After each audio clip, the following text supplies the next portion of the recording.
go live. Although I'm not actually quite ready. Oh, okay. Well, looks like I'm live now. Is my microphone on? Oh, here we go. I should put this on here. Cool. Well, welcome everybody. I'm actually not quite ready. I'm going to get my reference set up real quick and get a fresh piece of paper on here. Not sure where I put the reference video for YouTube.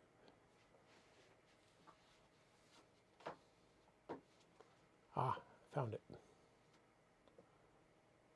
Nope.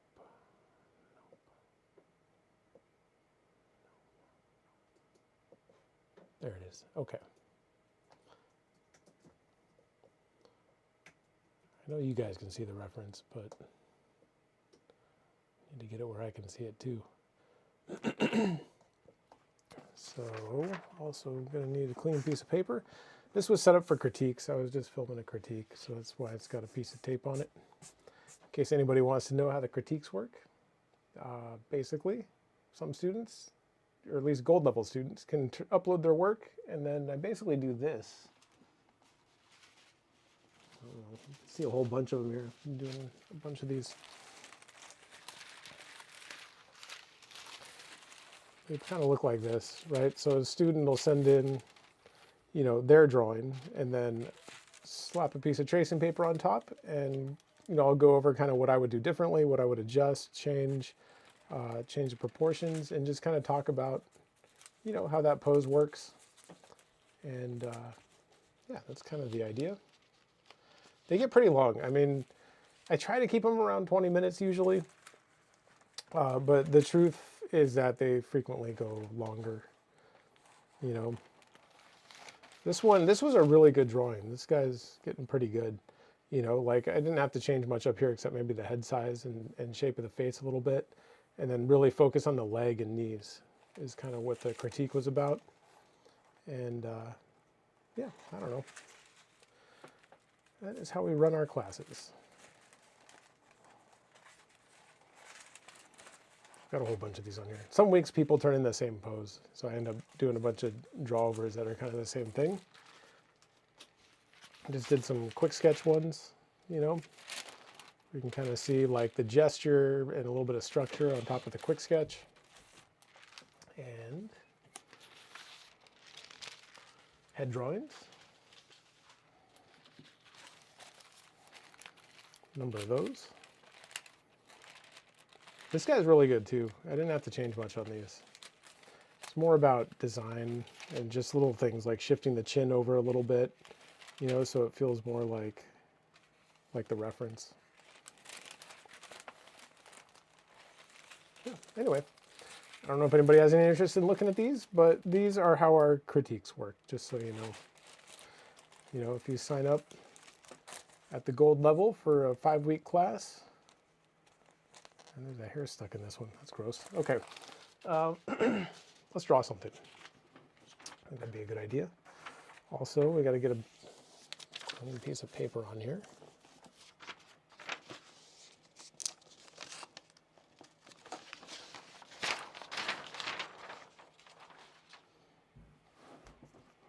Okay, so we're doing female figure drawing.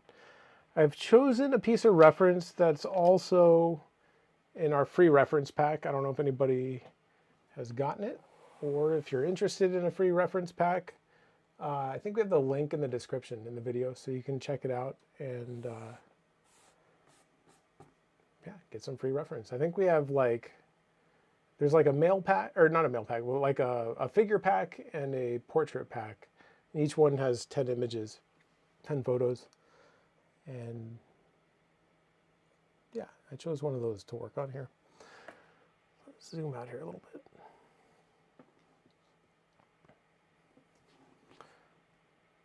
First thing I'm going to do is figure out kind of where the figure is going to sit on the page, right? We need to know that. So I just want to make sure it fits on the page. So I'm just going to do a couple general measurements to kind of get things started. Start with kind of where the top of the head is going to sit. And the bottom of the foot is going to sit down here. Let's see if we can get this on screen here.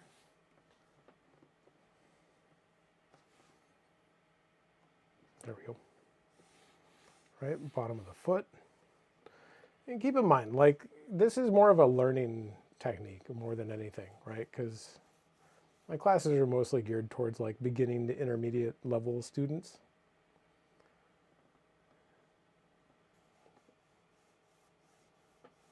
Right, finding the halfway point.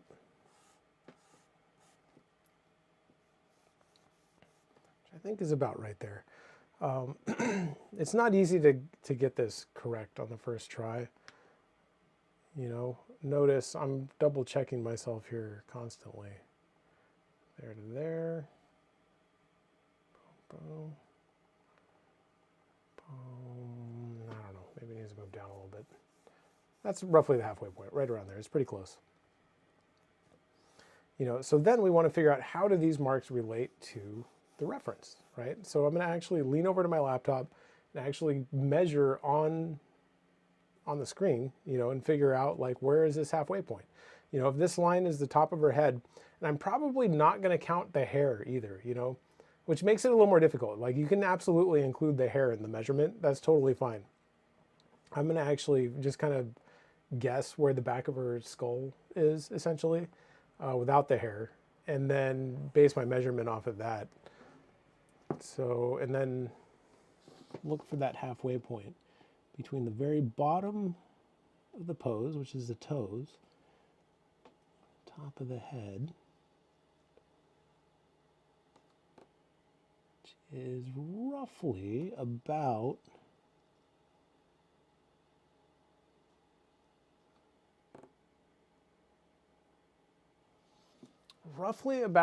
okay, so I'll try to describe this because I can't like point at the reference exactly.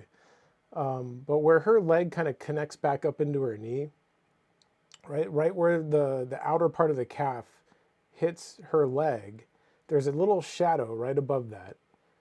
And that shadow is about the halfway point, right? So that's kind of what I'm looking at.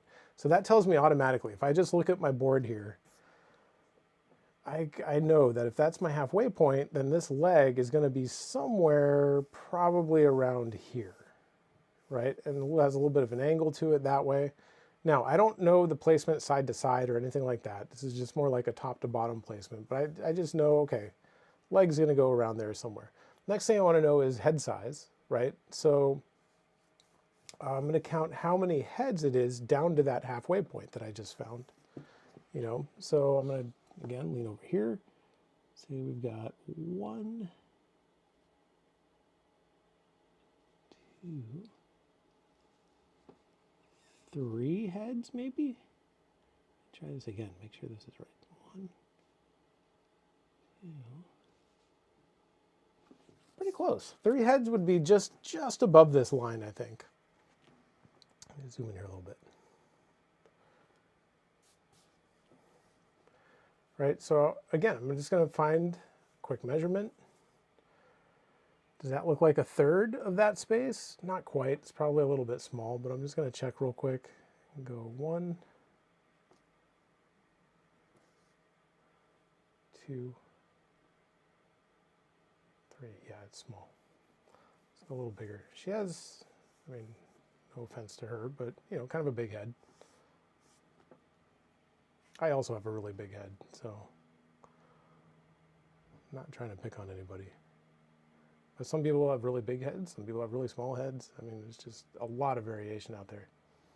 I'm going to go just a tiny, tiny bit larger. Just a little bit. 1, 2, 3. Gets to just above that line. That seems about right. Okay, so that's our head size. Now we need to know, okay, where on the page do we put the head in terms of like side to side, right? Her head's pretty close to the center of the image. It's just shifted off to the side just a little bit. And the whole pose is fairly upright, like fairly up and down. So I don't know that we need to do a lot of side to side measuring necessarily. Like if she had one arm that was like sticking way out to the side, then that'd be a lot tougher to fit on the page. And I might do like a side-to-side measurement and find the side-to-side halfway point and figure out how the head relates to that. But I don't think we need to do that here. I don't think that's totally necessary. think we're just going to just take this head and just move it over to the side a little bit. I think we'll be good to go. We need a good head shape here.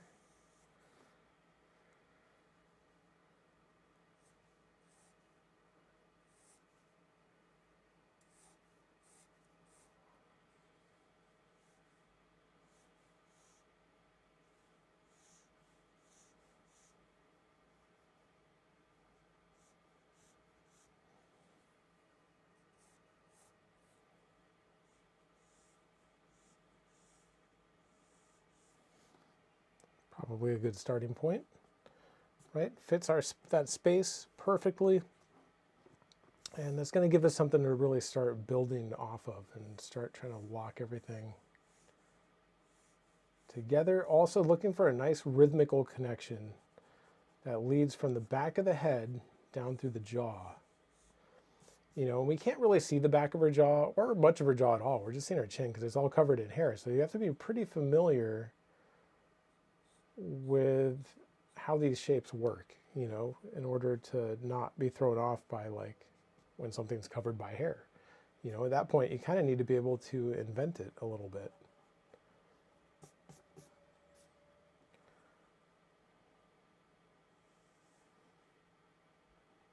You know, same thing, like we're not really seeing her neck, and yet I think it would be helpful to draw the neck. So I'm just going to kind of figure it out here. Right, I think it's kind of coming down that way. Her shoulders are sitting at an angle, right? So we have to kind of judge that angle. It's not too extreme, but her shoulder on this side kind of comes right up near her chin. So the shoulders are going to sit at an angle roughly like that, I think.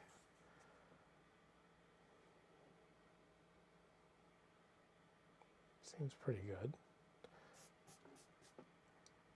You know, and then we have to start kind of piecing this stuff together here. So we'll have a little bit of the trapezius kind of coming down this direction. Right, the pit of the neck is kind of like over here.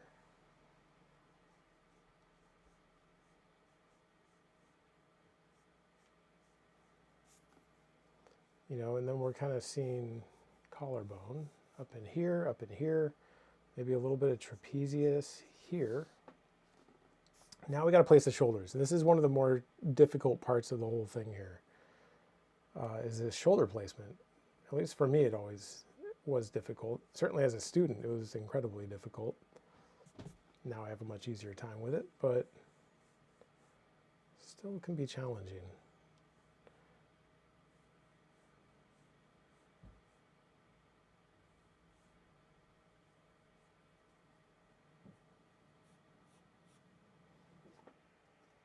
Seems pretty good.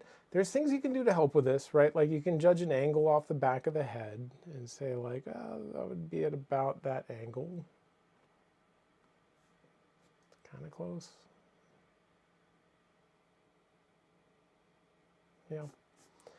You can look at the negative shapes, right? Like we can, but it's tough because I'm not really drawing the hair yet. So we can't exactly mimic this negative shape that's right here. This shoulder is kind of coming out and being pushed up.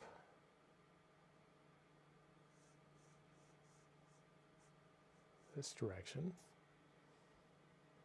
And it doesn't go much out past her head. You know, so it's kind of coming this way. So once we get that head, neck, and shoulder section on there, I'm just going to kind of lean back and evaluate it and just think like, does it seem right? Does it feel right? Maybe. I think it's close. I don't know that it's perfect, but I do think it's close.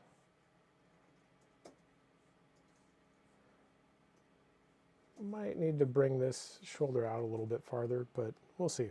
This is enough that we can keep going, right? So notice I'm kind of locking down this head, neck, and shoulder section first. And keep in mind, this is more of a working from reference type technique, or like a learning technique. You know, that's going to help your brain learn to judge proportion and distance and that kind of thing. But, you know, ultimately, once you get pretty good at this, you don't really have to work quite like this. You can work a little more fluidly. So we need a center line, which in this case is going to kind of follow the sternum here, which is kind of coming out this direction a little bit. And then it's going to swing back around this way. Right, kind of doing that. We need a nice gesture for the torso. And I'm going to go with kind of more of like a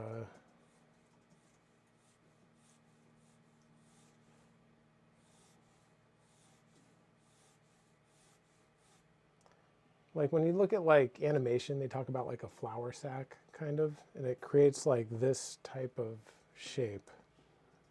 I'm on the screen here. I think so. Hey, can you possibly switch back to OBS? Can you talk to people there? Is that possible? I think so. Yeah. I just need to be able to see because like I don't have the big TV here that I can look at. But okay, so like I was saying, right? It kind of creates like this sort of flower, they call it a flour sack, I don't know, but it's going to kind of do this a little bit.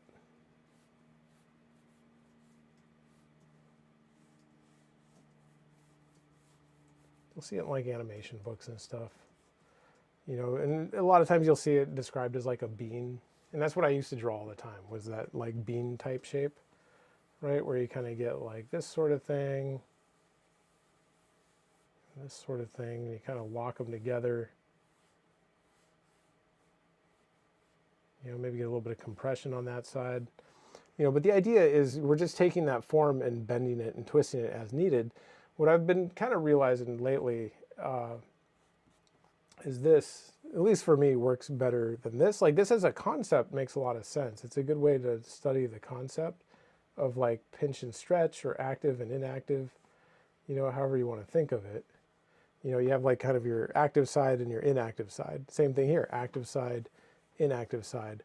But this shape fits torsos way better than that like bean type shape.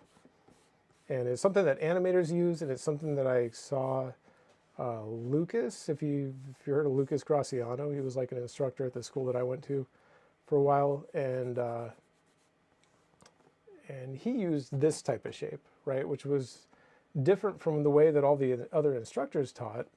And eventually I realized like, oh, he's kind of showing more like what he does for illustration, not just like fine art figure drawing, you know. And so then the center line would be about here, you know. So lately I've been kind of going more for that and figuring out how to manipulate that shape and turn it around and do different things with it. And so what we get here then is a rib cage kind of coming in this way, right? And then the back part of the hip kind of shooting out this direction. Right? And it starts kind of building that torso shape, you know. And then, yeah, there's stuff missing, right? Like there's some of our hip that we're going to need to add over here. The pec actually goes off more like this direction. You know, we're going to have to build on top of that a bit. But as a gesture for the torso, it works quite well. I kind of drew this right where these legs need to go. That probably wasn't the best move. Right, so we can just kind of leave that gesture there for now. Start to look for this leg. So this leg ended up being in about the right spot. So that's good. That tells me that things are working about like we need them to work. Right, so we get this leg coming out this way. The knee, right, we need to place the knee. So the knee comes out about as far as the shoulder, a little bit past it. Right, so this is our shoulder. We come out just a little bit past it. I'm going to use one of our reference tools, right, which are plumb lines, negative shapes, and angles. And in this case, a plumb line is basically looking at the reference and figuring out what is directly above something or directly below something in the reference, and then making sure that same alignment exists in your drawing, right? That's kind of our goal. And using that to kind of figure things out a little bit. So that would be my plumb line. dropping down this way. That tells me that the knee comes out to there, right? And that should work pretty well. You know, it's going to kind of loop around here a little bit and drop back around this way. Right, so our knee should come out to right about there. Then from there, we know the foot, right? So we need to kind of figure out how to connect the leg gesturally down to the foot here. So what I'm going to do first actually is figure out where the foot goes to kind of give myself a target for the gesture, and then we'll kind of connect them up, right? So I'm going to use another plumb line and say, okay, the back of the foot sits roughly equal with just to the side of the chin, right? So, I mean, that's kind of a long plumb line to draw. But you can see the chin right here. And you don't have to draw these in. I'm just doing it just so you guys can follow along with what my thought process is here. But that kind of tells me that the foot is going to sit roughly right about here. Right, it's going to be like right down in here, essentially. Like the toes will be down here. And the rest of the foot.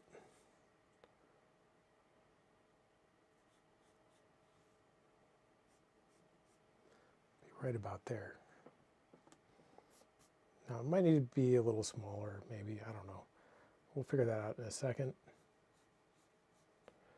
Right, so we need just a nice clean gesture that kind of links our foot and our leg here.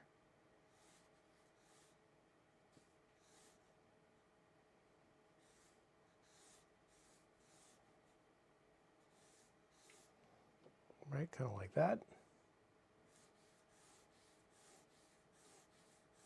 And she has, you know, relatively thin limbs. So it's not going to be like a really wide shape here. You know, we got to make sure the ankle is thin enough. You know, when I put these gestures down, my goal is several things. Mostly to get the connection point of the leg up here wide enough and the ankle wide enough. And the knee.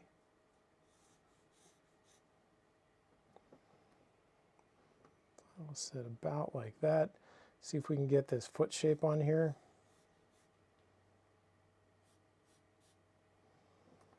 And I will say that foot, let's see, let's look at the whole thing. It feels a little bit large. A little bit. So, and I suspected that when I drew it. So this shouldn't be too tough to fix. Right? I like this gesture still. I think we just need to pull the heel down a little bit.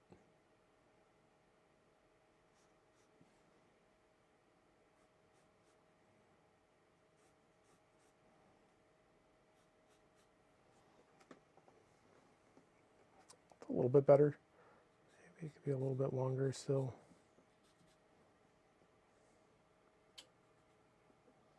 Right, so it's this gesture phase where we're establishing like the proper proportions of things, right? And establishing like the length and width of everything.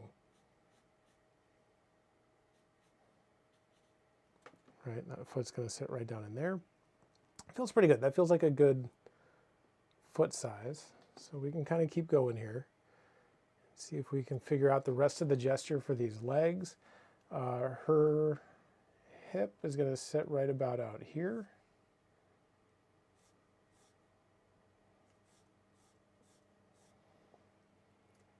Right about there. And her legs pressed up against the chair, right? So that's going to make it a little bit tricky to figure this out, but essentially we're getting like this type of shape up this way. Right, kind of like that. And then we'll draw the chair in a minute because it's an important part of this whole thing. What we're also going to need is this far leg, which is a little bit trickier. Right, so remember that leg is connecting up into the hip up in here, but not where we can see it. But it's got to be coming from somewhere that makes sense, right? So it's going to be coming down like this direction. Right, maybe kind of like that.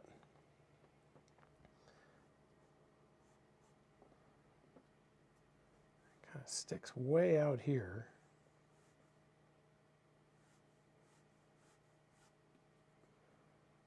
And then comes back like this way.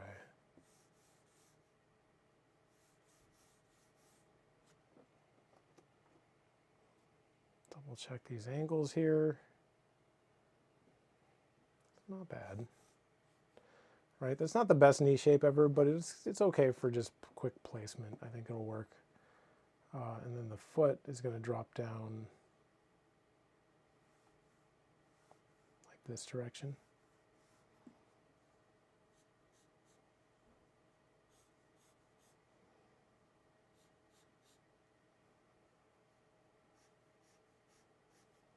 Right, kind of sit right back there. Remember, this is very foreshortened. Like, this feels a little bit awkward, but really, if we were to figure out what's going on here, right, we're actually seeing, I think this is coming out a little bit too far. And this foot's a little bit big. I'll try this again. That's what erasers are for. Come out this way.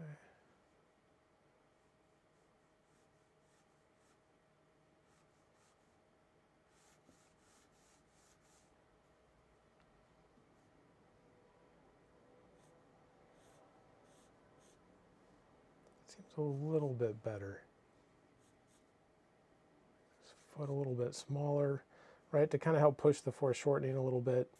That seems much better, I think. But again, kind of like I was saying, what's really going on here is a lot of foreshortening, right? Like, this is actually going away from us. You know, it's like a cylindrical form going away. You know, and then we have this part up here coming towards us a lot.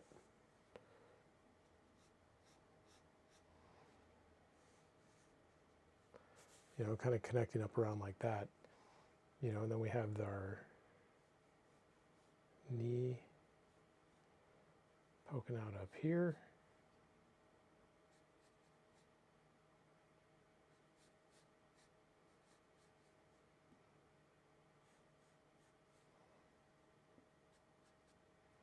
Kind of like that.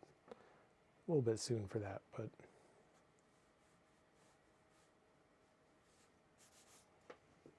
it's good to know what's going on there. So that's our gesture so far. It's looking pretty good. Let's get some arms on there. Right, I think that might be helpful. We've got one of them. A little bit of shoulder on here. And then this arm's basically just doing this. Actually, it's really straight. Let's just say it's doing this.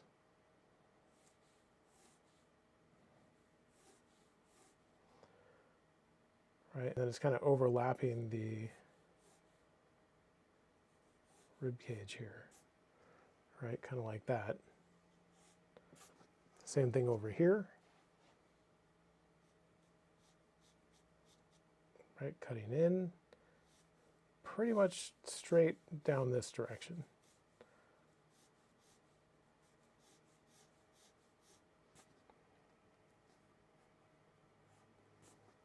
I think that works pretty well.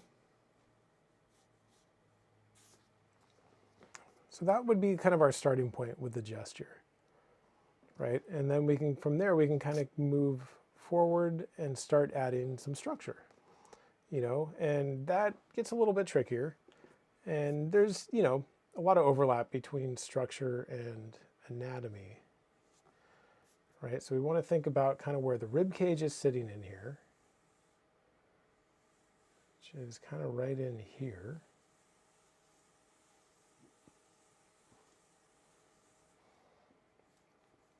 Her hip is sitting at a bit of an angle maybe. But we can't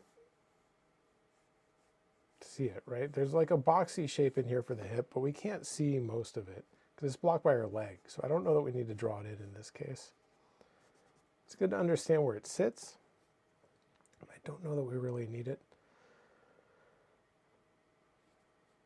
So I feel like this shoulder is sticking out a little bit far.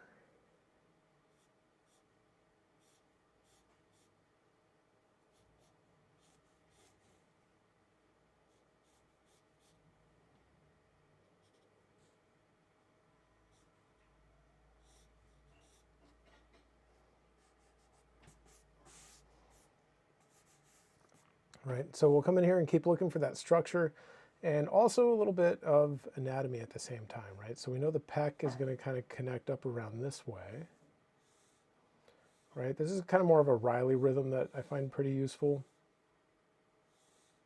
It kind of connects the pec together from armpit to armpit. And that kind of creates an area then where we can see the pec kind of coming back in this direction. And then it's kind of coming back in this direction. You know, and that kind of gives us a good starting point to build on, right? The breasts are going to sit just under there.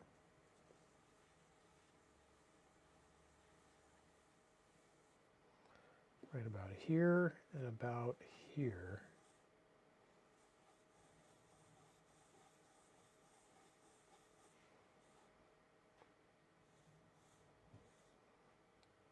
Always a good idea to kind of rhythmically tie things together if we can.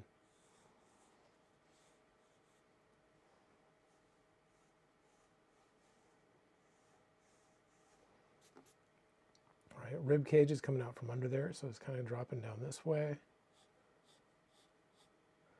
Cutting in a little bit. And then we hit that hip kind of right in here.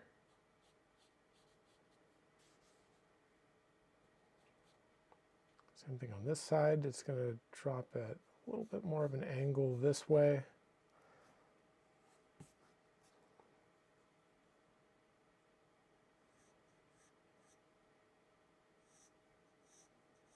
And connect out to the hip this direction.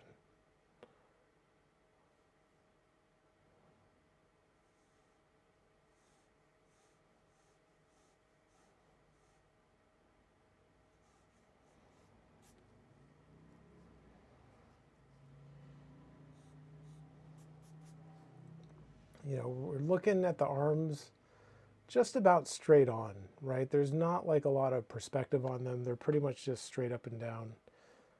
Maybe this one's coming towards us just a little bit, possibly.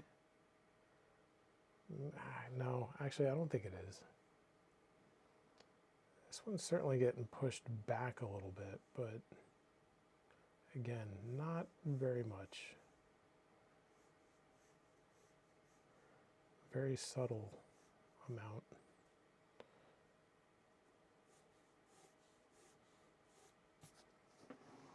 You know, then we need to figure out where that hand's going to sit. So that's going to come down here. The hand's kind of grabbing onto the chair, right? So it's kind of coming out this way. And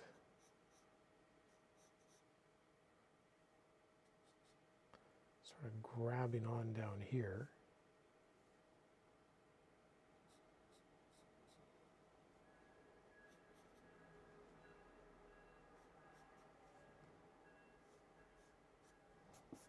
Right, kind of coming out, grabbing onto the chair. And then from there, we need to find maybe a little bit more of the anatomy of the arms, I think might be good. Lighten this gesture a little bit.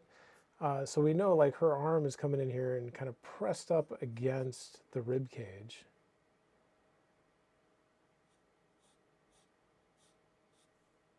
We're kind of seeing it do that. Drop down this way to the elbow.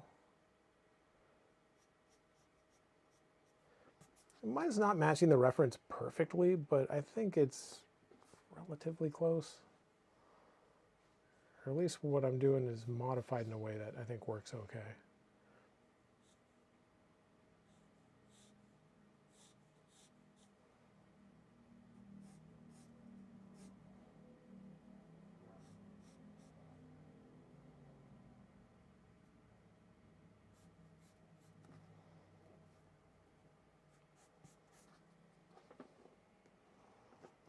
Not bad. Same thing on this side, right? Going to drop down, pop out this way a little bit, down like that.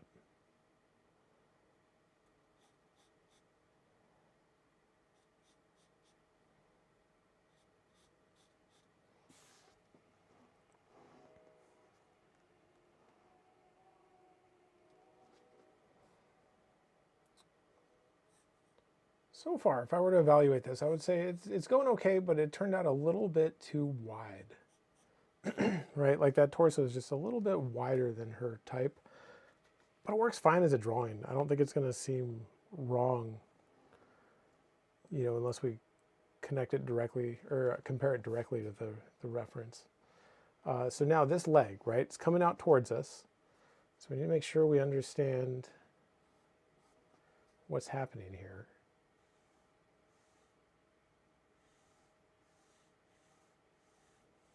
Right, and kind of build up these cylindrical forms, because we need to understand these underlying forms really well.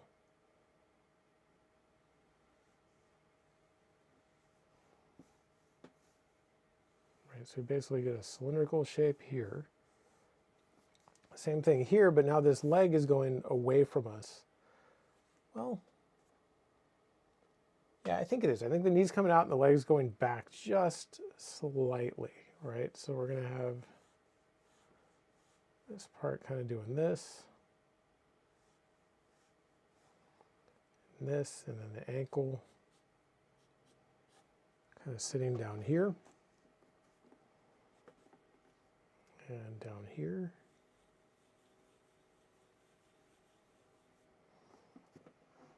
And then we just kind of add the calf back on here.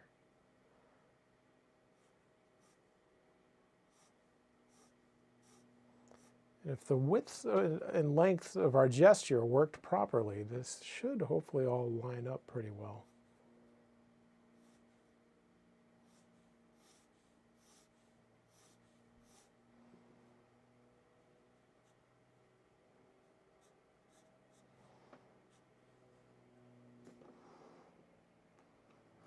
Okay, right? And then we get a little bit of calf over on this side.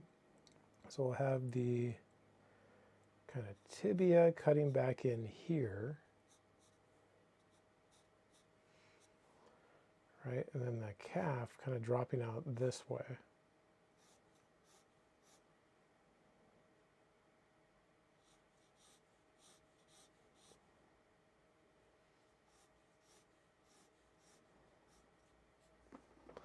You know, pull back a little bit, see if it reads properly for the whole thing.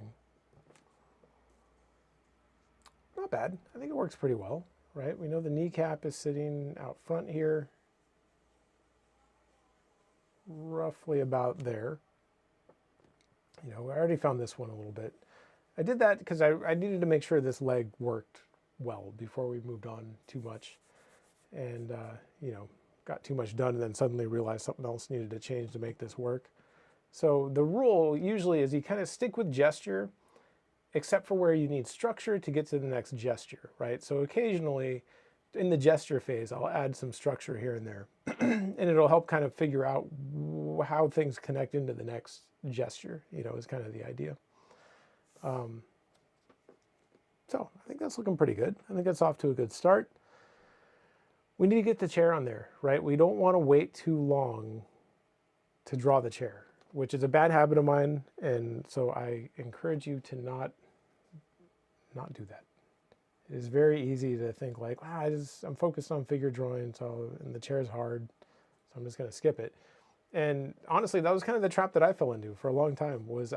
Even as an instructor, by the time I started teaching at Watts, like I wasn't very fast. And I thought, well, I'm teaching a figure class, so my emphasis should be on the figure, you know, and the chair is kind of more of an afterthought. And looking back on it, that probably wasn't the best move, because now I have like a million drawings of weird floating figures and they just kind of float on the page with no chair, no nothing. Wasn't the best. So draw the chair if you can, which I'm going to do right now. This is tough, right? So drawing the chair it's not an easy thing. This leg feels a little bit small to me now that I'm looking at it. We're going to have to make that, like the foot feels right. It's the knee. We need more knee sticking out here. We'll handle that in a minute. Let's get the chair on here first. So we're looking at it in a way where the corner of the chair is going to be right about here.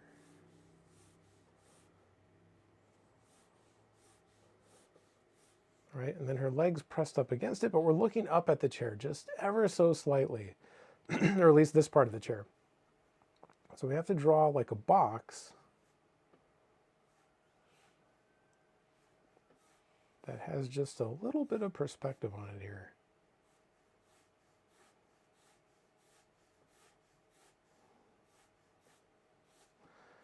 Right, maybe kind of like that. And this is going to come out over this way, and then we're seeing the other part of the chair over here. Seems like it would be right about there. Not worrying about the bottom of the chair yet. We'll get that locked down in a second. This part's going to come back this way. Now, even if you just draw this, just like say like, wow, the chair, that's going to take a long time. Maybe I'll just draw a box. That's fine. That's better than drawing nothing for sure. You know, she's at least not just like magically floating in the air anymore, which is, again, what we want to avoid.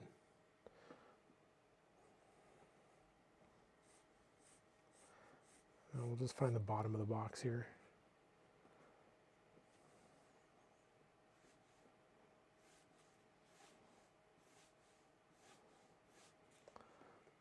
So it's roughly about like that.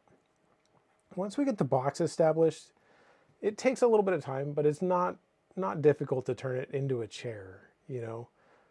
It's actually this, at least for me, this is the hard part, is figuring out the exact perspective of the box and things like that. And it takes a little while. The back of the chair is going to come out this direction, right? And then it kind of wraps around her like this way.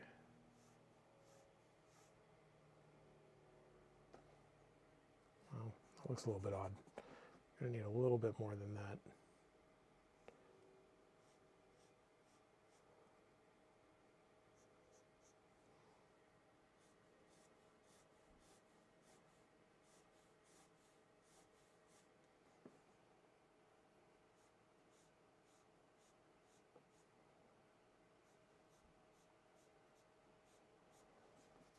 A little better. Now we're seeing a little bit of the bottom plane of this thing right here. Right, so don't underestimate perspective. I know a lot of people don't like it. It's very technical and I don't know. I think it's interesting. I like that stuff, but I know most students I've had are like, man, perspective is boring. I don't want to spend all my time doing that because I want to just draw these cool illustrations and stuff. But they, you know, you got to realize like, well, drawing those cool illustrations is kind of dependent on your ability to really master perspective, because there's a ton of that. If you want to draw comic books, concepting, anything like that, it's very perspective heavy. Even just figure drawing, right? Even just this drawing involves a ton of perspective.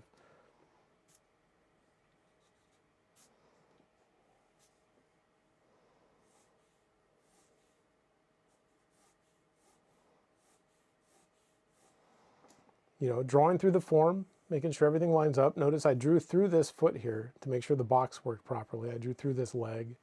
You know, we can clean that stuff up later and pull it back out. And clean it back up.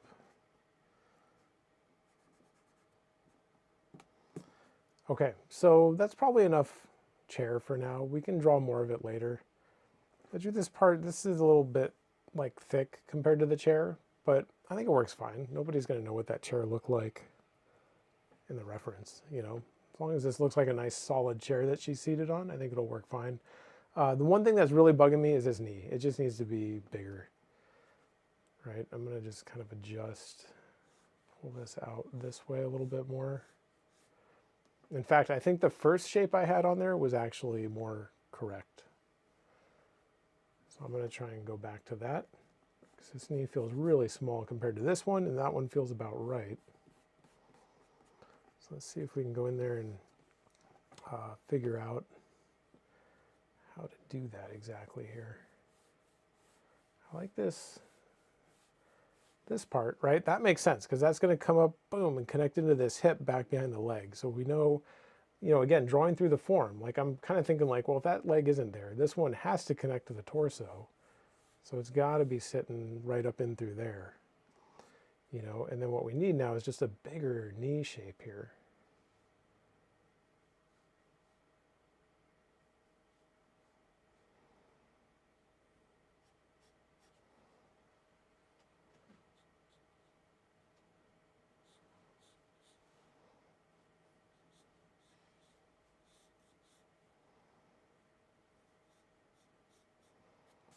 I think that works a little bit better.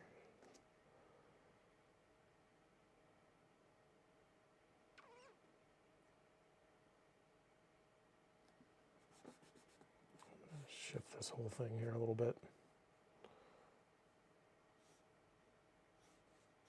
Pull this down. Pull this down.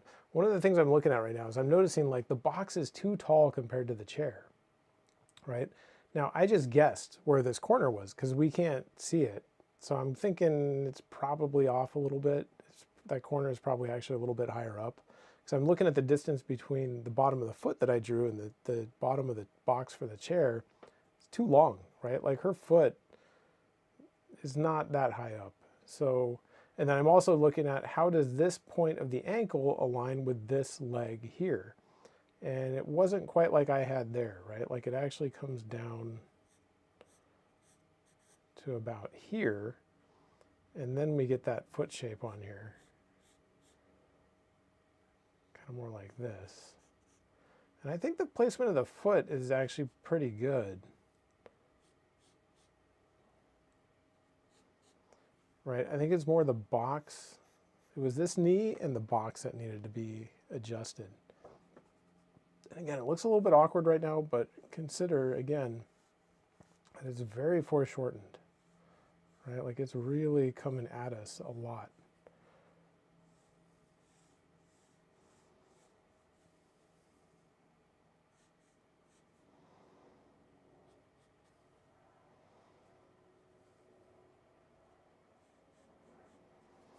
You know, so that knee's going to sit out there a little bit more.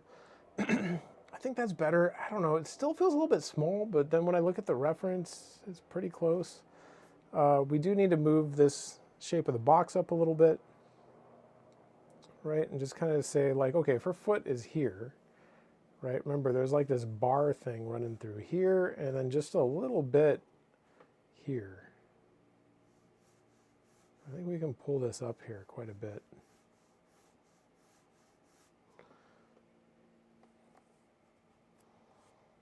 I think this will actually help this part feel better as well, right? Because like this feels pretty close, other than making the beam a little bit thicker, or the wood. You know, like the height of it, like it all worked pretty well, that little negative shape, you know, but it felt small. And I think the reason it felt small is because I drew the box too long. Right, so we'll just come in here and adjust it.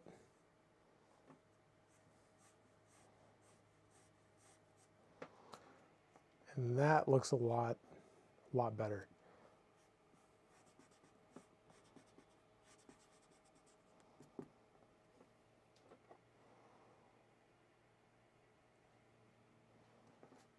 Yeah, definitely better.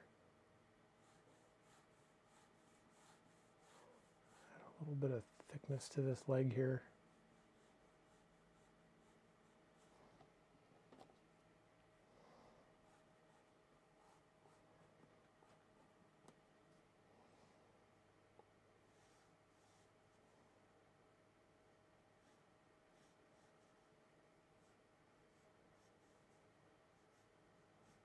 And a boxy shape for the knees sticking out. I think that's looking pretty good.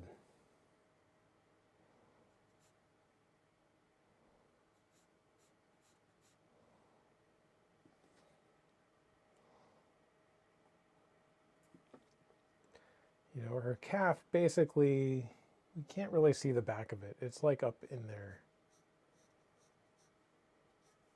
You know, like super foreshortened calf shape.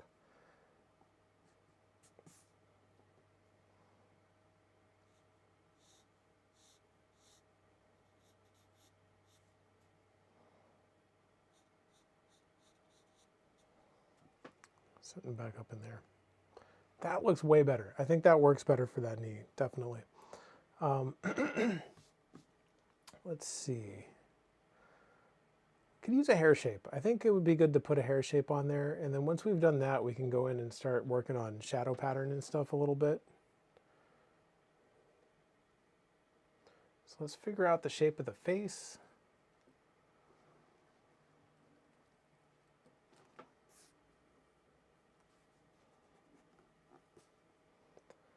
Right, so the center line, she has pretty extreme tilt, both down and mostly down, but I think a little bit of a side tilt as well, possibly. So we get this part over here, right? We need the hairline, wrap it around this way.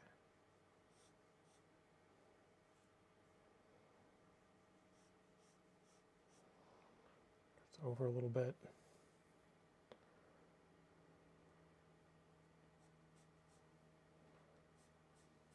Down a little bit.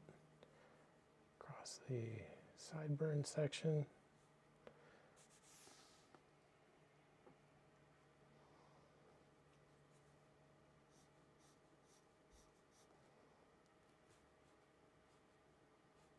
So I'm just kind of figuring out where the jaw sits back up in here.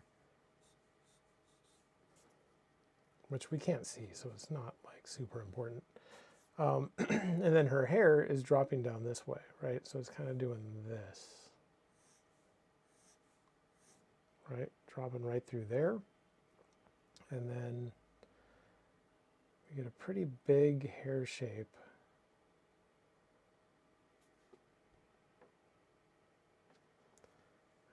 Something about the shape of the face that feels a little bit off to me.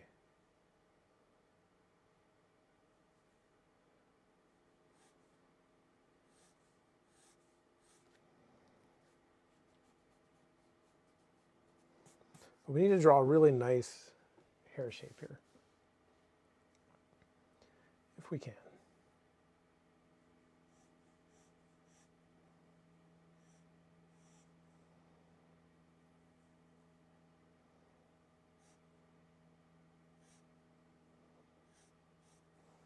And hair is tricky, right? So we got to think of it first as just like a big, almost like a helmet type shape, which sounds weird, but that's kind of how you have to design it at first. Is just think of the big forms, you know, and how does everything connect in terms of those big shapes.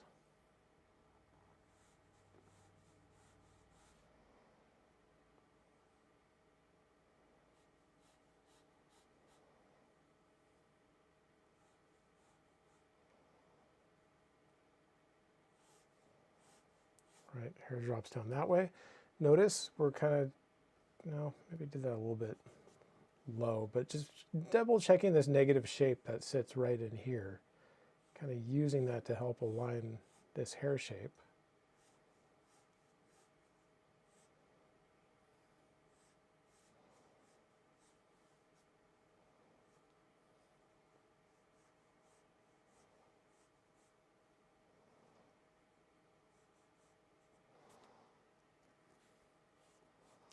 Again, clean up our construction lines, and then find the hair over on this side.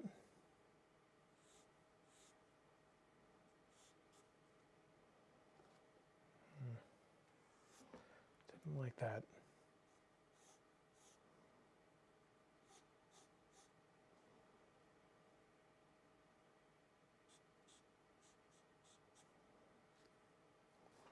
All right, it's going to sit right about there, and then it's kind of overlapping her shoulder a bit as well. So we have to decide, do we want to draw that? Do we want to leave it out? It looks kind of cool. I'm going to try and put it in there, and we'll see how it looks. And if it doesn't look good, take it back out.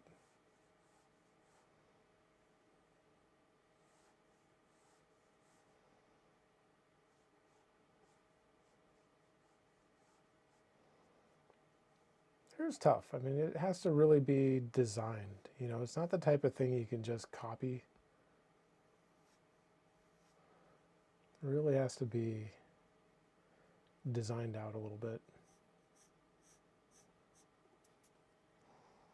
This looks good. I don't mind this. Don't like that quite so much. So I'm going to pull that back out. Again, don't feel like you have to copy the reference. Like that's really not the case. Our goal is to just make a nice drawing first and foremost.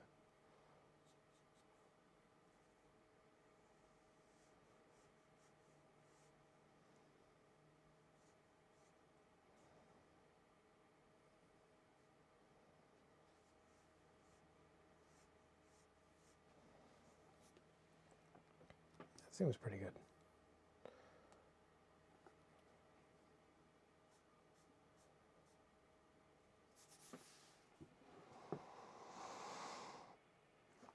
Not bad. Then what we can do is come in here and just add some quick kind of like directional type strokes just to know what's going on with the hair for real, right? Like we got those big shapes on there. Now we need to kind of figure out like, you know, because her hair is actually, it's pretty complicated. You know, so we need to understand like, okay, here's our hairline.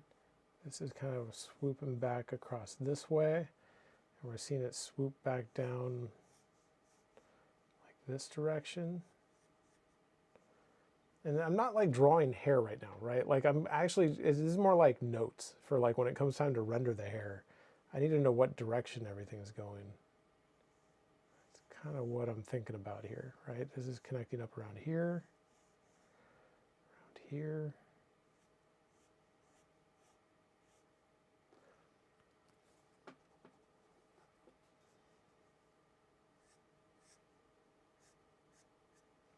Right, and then we can kind of use that to sort of like design things a little bit.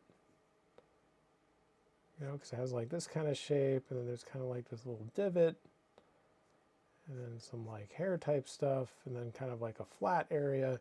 You know, like we don't want it to just go in and draw what we think hair looks like. Again, it needs to be kind of designed a little.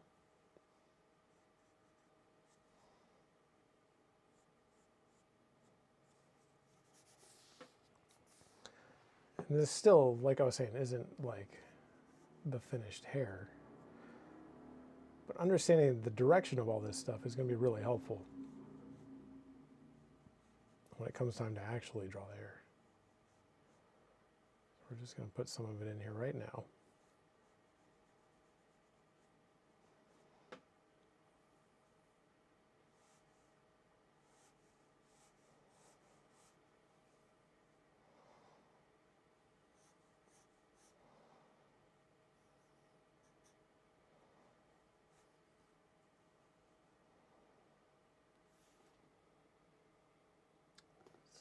Kind of some complicated stuff going on with her hair, to be honest.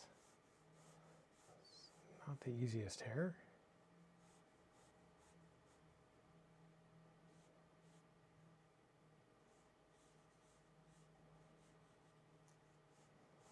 Kind of doing something like that, which is tricky. I don't know if I'll render it that way necessarily. Not that we have time to get into rendering. I don't think that's gonna happen most likely today. But you never know.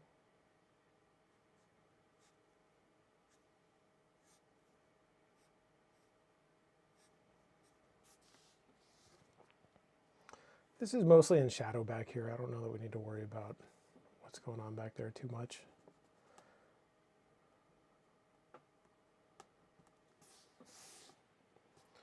Okay, so her head's tilted down a little bit, and we need to find some of these thirds here.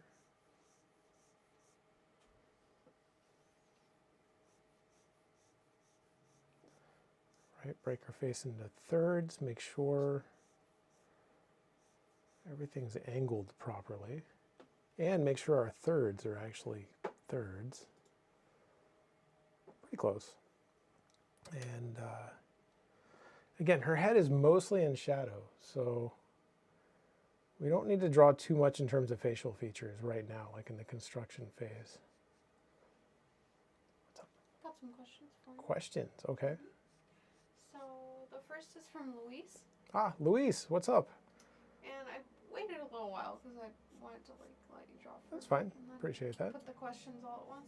So Luis says it's interesting because he hasn't watched you draw a figure yet. I think he's mostly been doing head Oh drawing yeah, in that's the cool. Yeah. classes.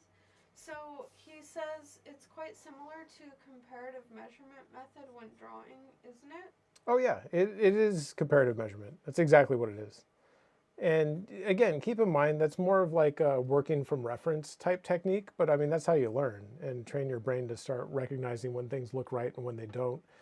And, the goal eventually is to not have to like copy quite so much, but when you're first starting out, you don't know how to not do that, right? Like you have no choice but to copy stuff at first. And so, but yeah, it's totally comparative measurement based for sure. And then he also says, how big should I start these drawings? And he says most of his head drawings are approximately the size of his hand. And he sees that yours are quite big in the figure drawing, so like taking up the whole page. Yeah.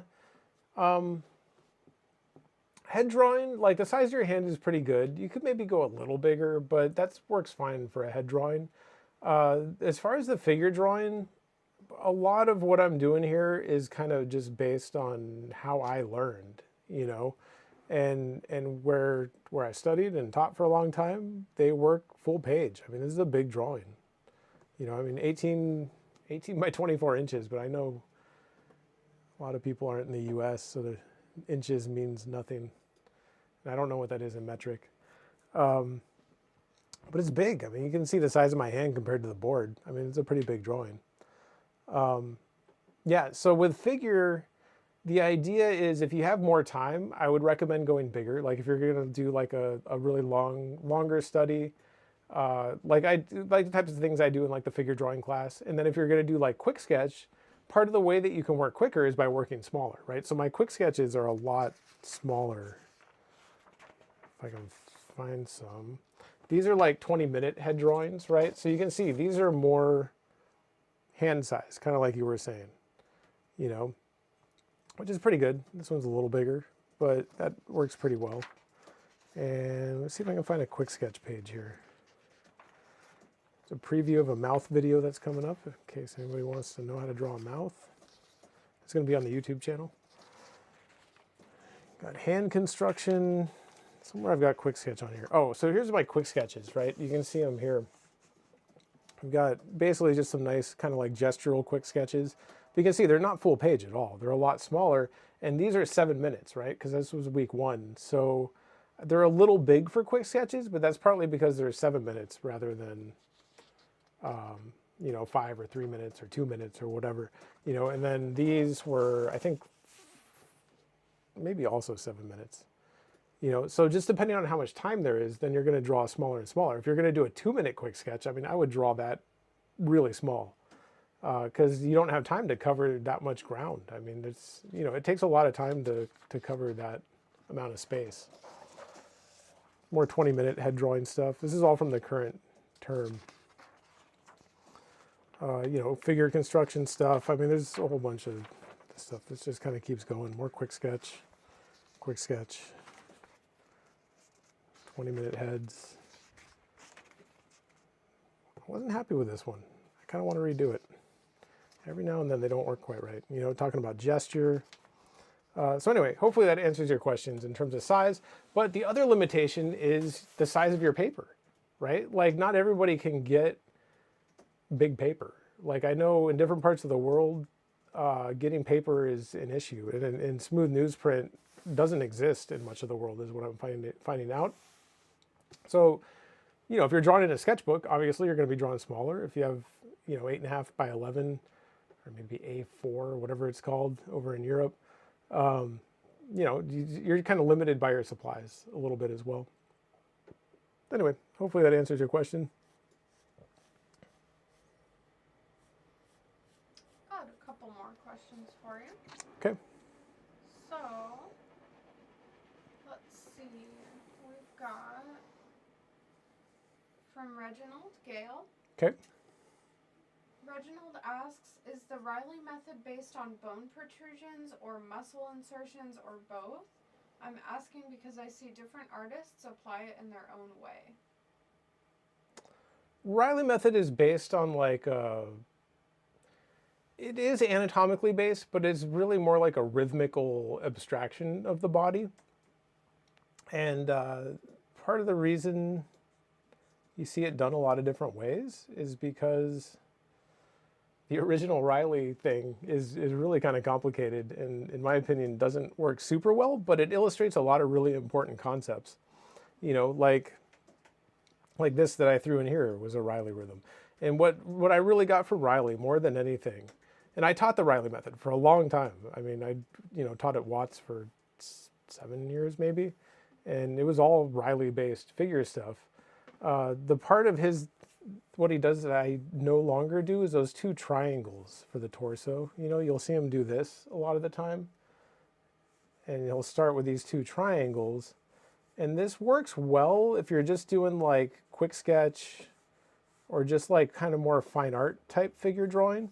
You know, you can kind of create that torso shape and then you can kind of add and build on it and do different things and figure out all the stuff that you need to create a torso. But the problem with that is it doesn't work with invention much at all. It's very reference based. It's like a reference based technique. And the way that Riley taught, like he taught illustration, but it was all reference based, right? Like you would work out an idea in a sketch real quick, and then you would set up a photo shoot and shoot your models doing what you need them to do. And then you would use, the Riley method, but you would be working from reference photos. So like if you plan on working from reference photos and you're like, no, that's actually how I want to work. And maybe you want to also fine art. If you're working from live models, it works pretty well. Then it's a good way to go. But if you want to go more into like comic books, concepting, things that require a little bit more invention and things where you don't necessarily have access to photo reference all the time, then it doesn't work, right? Because figure invention works totally differently. The other thing about the Riley method, I guess that's about it. The other problem that I used to hit all the time is it only works with certain poses. It only works like if people are really standing up straight. And this mostly just applies to these two triangles in that concept. But as soon as somebody bends over or something gets foreshortened, the whole thing breaks down and doesn't work anymore. Then you just have to go back to just drawing it like the old-fashioned way, So it has limitations, but it also creates a nice rhythmical version of the body that looks nice in a drawing, So if you use it well, then it works pretty well. And if you use it properly with reference or a model, it can work pretty good. So you just have to decide kind of what you plan on doing and whether or not that's going to serve what you plan on doing with it down the road. And over the last couple of years, I've moved away from it, but I've kept a lot of the concepts, right? So like the concepts that he has are rhythmically based. So a rhythm and gesture, they overlap a lot, but they're technically two different things, right? Like gesture is kind of like the movement between the forms, right? Like between the shoulder and the wrist, right? Like I kind of found that gesture. Rhythm is more about, like, say we had a nice curve here,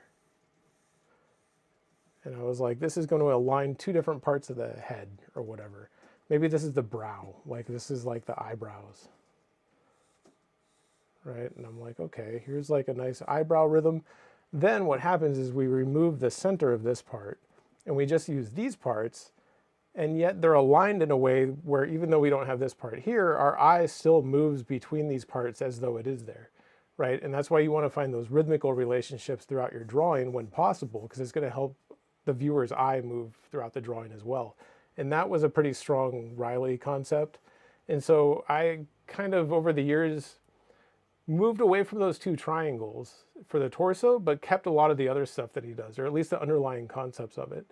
And that's kind of what you're seeing here, like in terms of this piece, or just the idea of like this gesture, right? We can see it kind of connecting through here, and then we kind of build this on top of it, and then this part goes away, right? This isn't going to be visible, and then this stuff still rhythmically aligns, even though we're not seeing that middle part of the line. So that's a pretty important concept for figure drawing, just in general. is how to use those rhythms properly.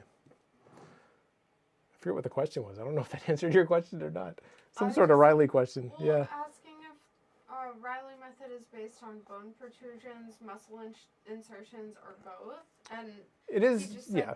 different people apply it in different ways, basically. They do. And again, part of the reason for that is because the original Riley abstraction, if you go look up the original one, it could be better. I mean, I don't mean to say mean things about Riley. I mean, he came up with awesome concepts, but like when you look at the way that people at Watts, you know, use the Riley abstraction, it's like a highly modified version of it. But it is anatomically based. If you go look at that original one, I mean, you can see the anatomy and the key points that he's kind of going for and how the hip structure is in there. I mean, it's all there, you know, and the inguinal ligaments kind of in there. But it's more, he's more going for the rhythms than he is like actual anatomy. But they're, yeah, I'd say it's anatomy based. It's a mix of both, I guess. It's like a anatomy based rhythmical abstraction, I guess I would call it.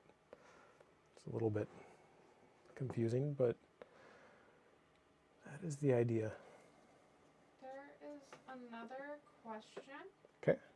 Well, this one I answered a little bit in the comments, but I think it would be good for you to answer also. Okay. So this is from Yuna, who says that they just started the week 1 video on head drawing, and they ask if they should feel bad or if they shouldn't feel bad for copying the example from the lesson. And I just basically told them that copying is a good way to study, to kind of like, yeah, copying's okay. internalize, Yeah.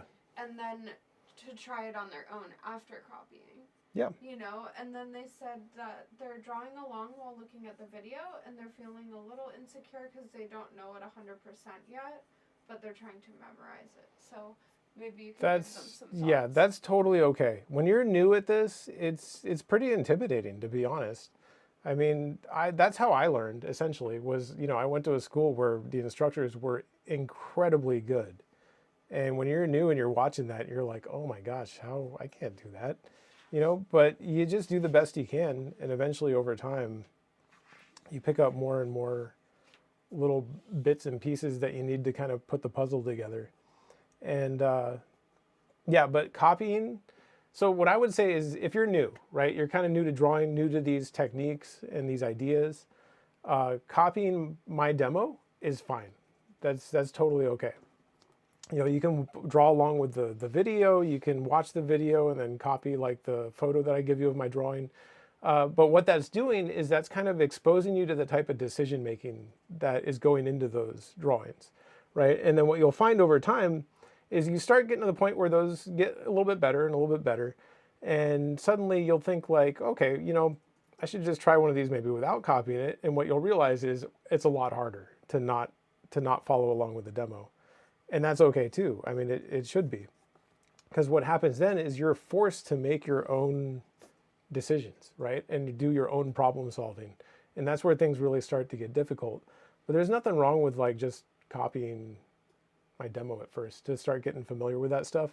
And that's partly why I give everybody multiple pieces of reference, right? Like with every class and with every demo, I just do one drawing, but then I'll give you like 4 pieces of reference, one of which I drew, and then there's 3 more. And the idea is, you know, you can copy along with mine and try to figure out what I'm doing and why, and then try and draw those other pieces of reference on your own. And then, you know, if you're a gold level student, you can hand that stuff in and I'll give you a critique and talk about what I would do differently or the same or whatever. For like the silver level students, I would say if you want feedback, you can hit me up on Discord and ask questions on Discord for sure. And there's a lot of students that post things on Discord and give each other feedback. And so if you go to our Discord channel, I think it'd be helpful, you know, and start posting your drawings and start seeing what people say. And don't worry about whether they're good or not is all I can say. It doesn't matter, to be honest. Like if you're just starting out, they're going to be bad. There's no other option. Your drawings are going to be bad for a while, unfortunately. But everybody has to go through that. There's no way around it, really.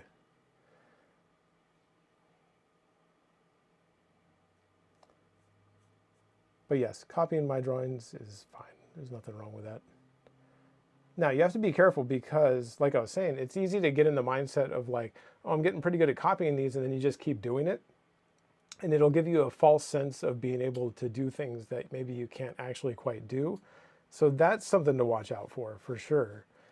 So every now and then you need to mix it up and challenge yourself and try to draw something without copying the demo. And eventually you want to get to the point where you're mostly doing that, you know. And yeah, it's going to be a lot harder, but I don't know, you just got to do it at some point.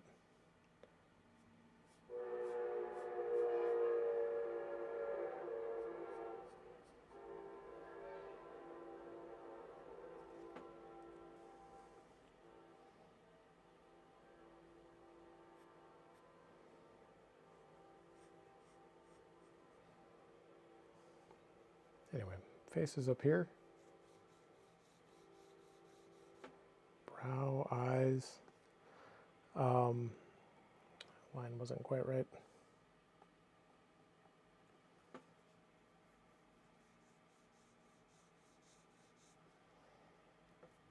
Just looking for a line that'll help align the eyes. Probably something like that, right? We need mouth. There's a mouth demo coming up soon that we're going to post on YouTube. So if you want to know anything about mouths and how to draw them, that will probably help.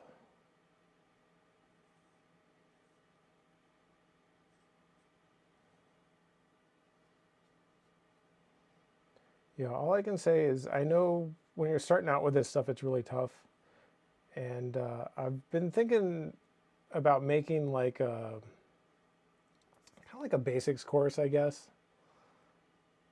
that gets even more fundamental, right? Because like I teach like, fundamental figure drawing, fundamental head drawing, and that kind of stuff. But it's still fairly advanced. And even though that's how I learned, it was hard, because like I was trying to do things that were pretty complicated. And yeah, eventually you figure it out, but I think there could be a good way, like a nice middle ground.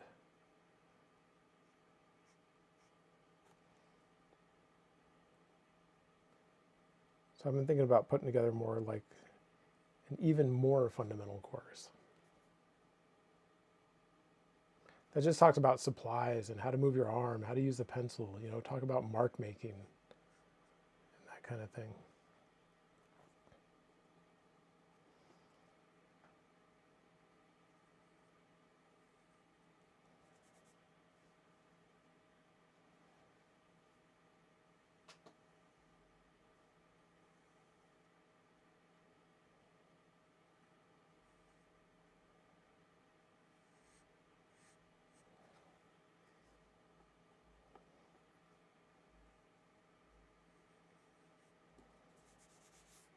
Anyway, get a head shape on there. Okay, so I'm not going to go too much into the features because their whole face is in shadow, just about. But I want to get enough on there that I can figure out where those shadows need to sit.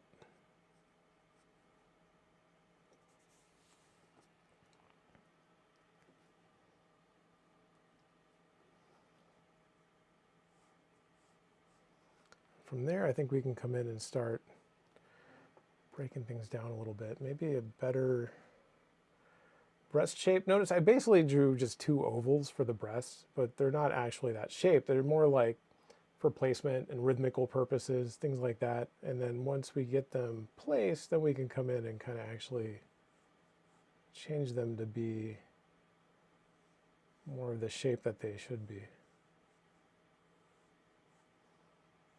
Just kind of more like this.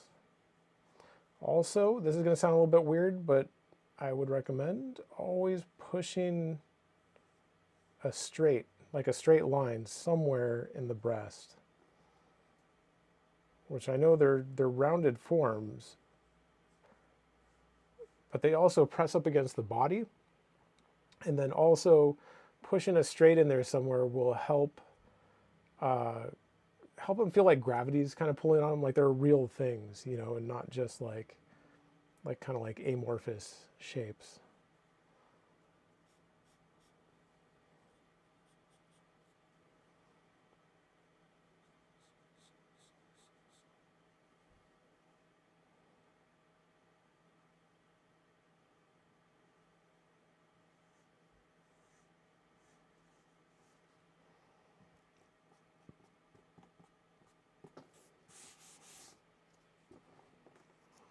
Okay, so let's do some shadow mapping. I'm gonna look at this head real quick, make sure it's not like way too big or way too small or something, right? So just kind of zoom out, although you're not gonna be on camera, so you're not gonna be able to zoom out. But what I would recommend is either lean back, right? Like lean way back, because this is a big drawing. So if I wanna kind of like evaluate the whole thing, I gotta lean back pretty far and look at it. Or if it's still kind of hard to tell exactly what's going on at that point in terms of the whole thing, then actually just set your board down and stand up and get back from it a few feet and try and evaluate it that way would be my recommendation. So let's put some like shadows on here. That might be cool. I'm gonna also pull this shoulder in just a little bit.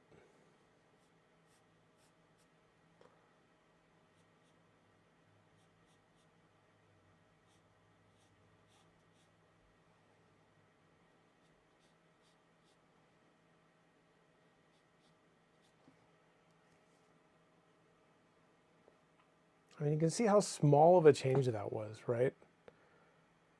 And yet it makes kind of a big difference. But I mean, that was like, seriously, I moved that line, what, like a couple millimeters, maybe? How big's a millimeter? I'm not even sure. Pretty small, I think.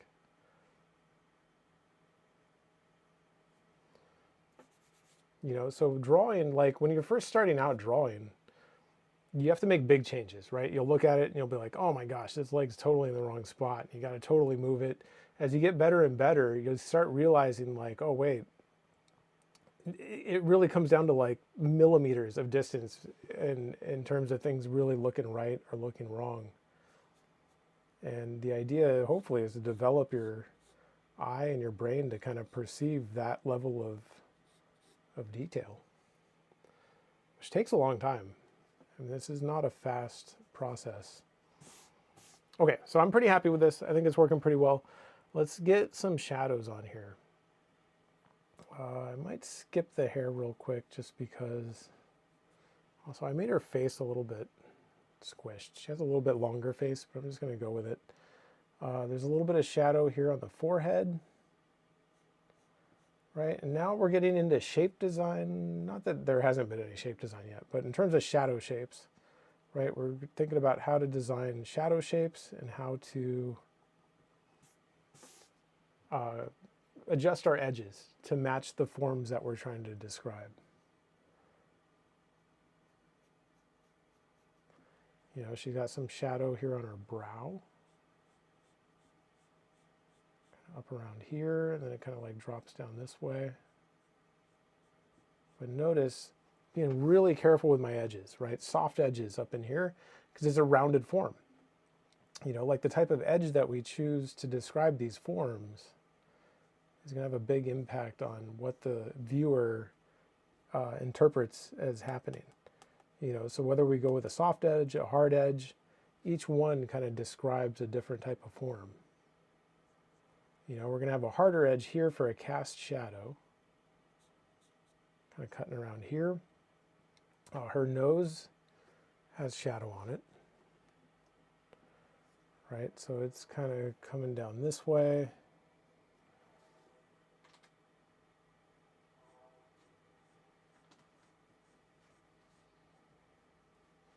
Kind of back across this way a little bit.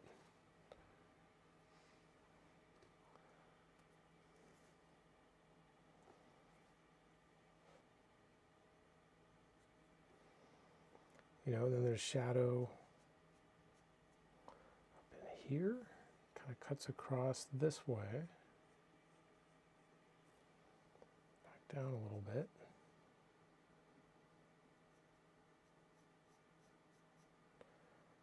Now again, this nose is a little bit, it's not as long as hers, because I kind of squished the face a little bit. We can still make it work. Some light up over here. There's the cast shadow, a little bit of light in this area.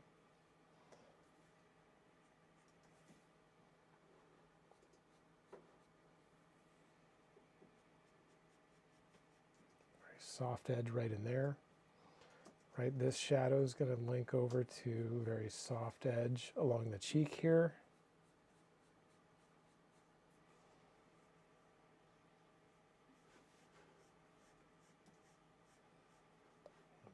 this way.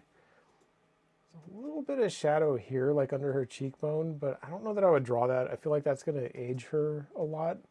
You know, you have to be really careful with a lot of these shapes.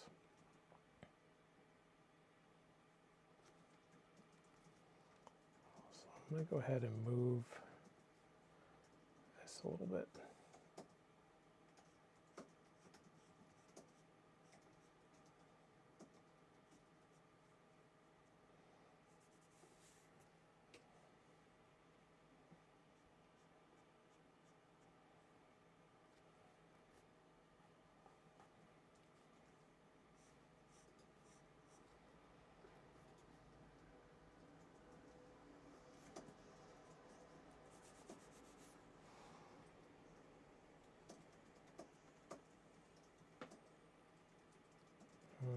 Don't know if I like that. I'm going to take it back out.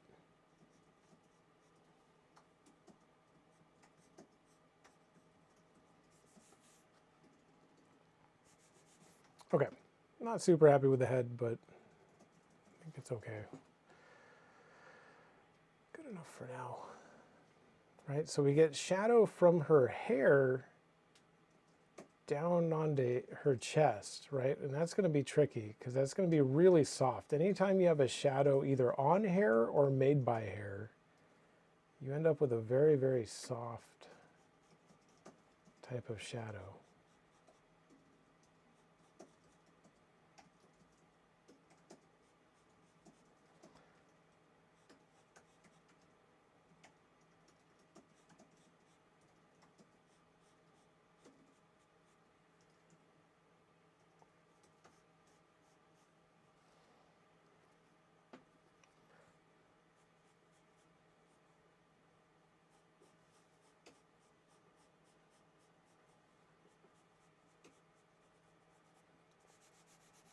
I was creating some sort of hair shape.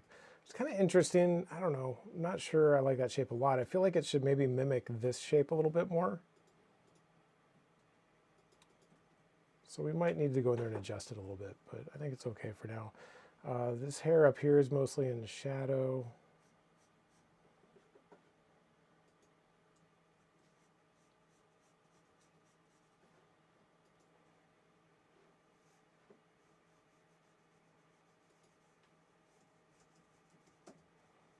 Right, kind of get some hair coming out that way. And then all the hair back in here is in shadow.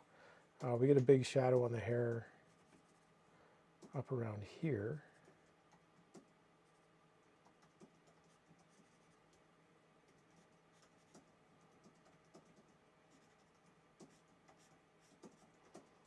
Right, there's like a big highlight right in here.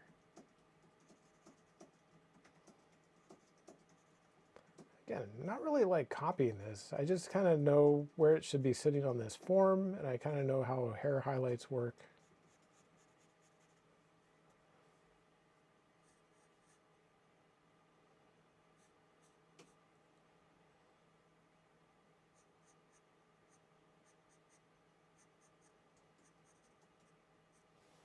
You know, there's going to be a highlight basically right across here, shadow over here, or highlight back up under here.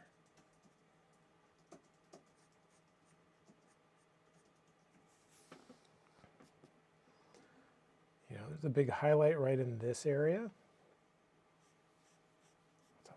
Here's a question for you. Okay. This is from Isaiah. Isaiah asks, how often do you take a piece to a full finish? Welcome, Isaiah, and not as often as I should, probably.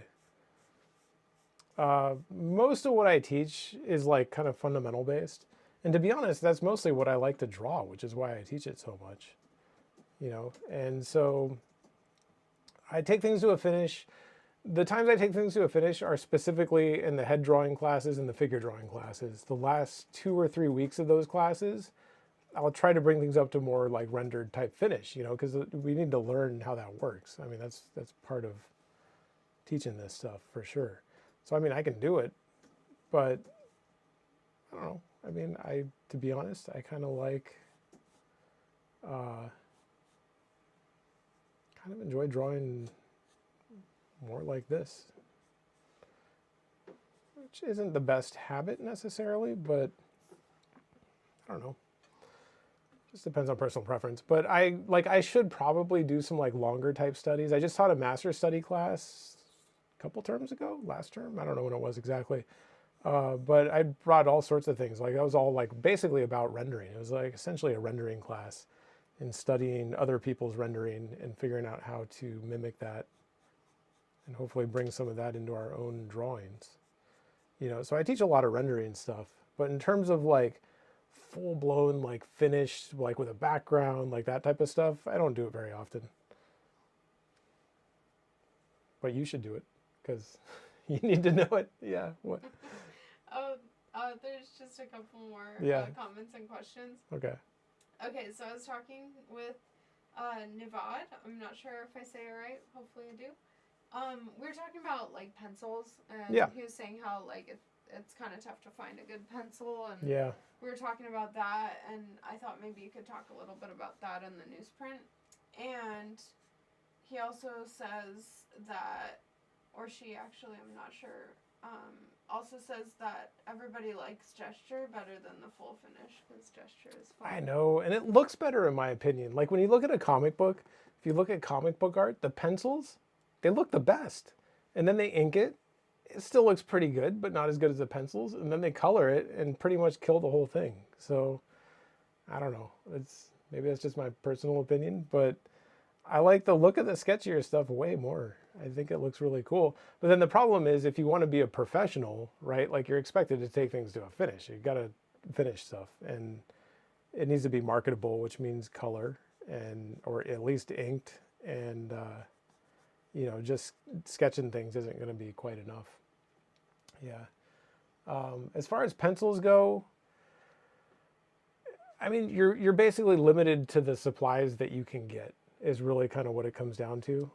And so you just have to figure out what's available in your area, right? And like maybe you can't get the charcoal and the smooth newsprint. Like a lot of people can't.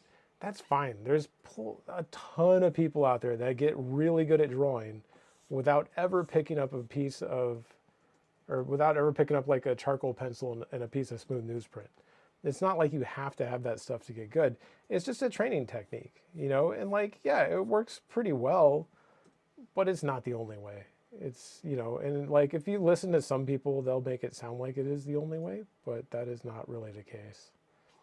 So like if you can only get graphite stuff, that's fine. And you can even watch my demos and figure out how to apply it to graphite because all the stuff works the same, no matter what medium you're using. Shape, value, edge, construction, basic shapes. I mean, it's all works exactly the same, whether you're trying to, use the tools I am or graphite, or whether you're painting or whether you're working digitally, it's all the same idea and concepts and stuff. And that's partly why you want your fundamentals to be so strong. Is because that'll let you work in different mediums more easily. Like I always remember at Watts, it's not like they don't like digital, but they'd always recommend people learn traditionally first. And then they always have this like kind of story that they tell, which is that there were like, and I can't remember the name of the artist, but there was two artists. I think they were both illustrators. One worked traditionally and was really good. The other digitally and was really, really good. Neither of them had used the other medium. And they both decided to learn how to do the other one. And the guy that worked traditionally picked up digital in like a weekend, basically. And the guy that worked digitally, when he started trying to learn to do what he did and figure out how to do it more traditionally, it took him like 2 years or something, So it's just a totally different type of dexterity that takes a long time to build to work more traditionally. But at the end of the day, it doesn't matter, right? Like there's no reason, like even if all you have is digital, like I have a lot of students that work digitally and that's fine. There's nothing wrong with that. Digital art looks awesome when it's done well. There's a lot of bad digital art out there too, but when people get good at it, it looks really cool. There's nothing wrong with it at all. So yeah, I mean, I would say don't worry about supplies too much. Like if you're going to work in graphite, maybe just try and simplify things and only use like maybe a HB2 or maybe an HB 2B and like 4B or 6B type pencil, you know, and you should be able to get a full value range just out of those three. And yeah, and if you're working digitally, then I mean, you have all sorts of options, man. There's a whole bunch of good digital people out there you can look at. I have a couple more things for you. Okay. A quick one from Celsius. Celsius is back. Celsius, welcome. And Celsius says, "Hey guys, didn't know there was a stream today, and nice haircut, Brian." Oh yeah, I did get a haircut. Want to tell him who Appreciate did that. your haircut? Olivia cut my hair. Yep. Yep. I had no idea what was going to happen. Sat Yep. down and I was like, do what you got to do. I didn't know what was going to happen either. It was an experiment. Yeah. It worked out okay, fortunately. It would have been a buzz cut if it didn't go well. But Yeah. I like it. I think it turned out pretty good. Yeah, I think you did good. Thanks. Okay, let's see. And then we have another quick comment from Luis, who says, during the next rendering class, he would really like to study Sargent's drawings. Which Sargent's pretty good. Yeah, Sargent's that guy awesome. That guy knows what he's doing. Yeah, I mean the next master study class I can probably work Sargent into it. Did you do Sargent in the last one?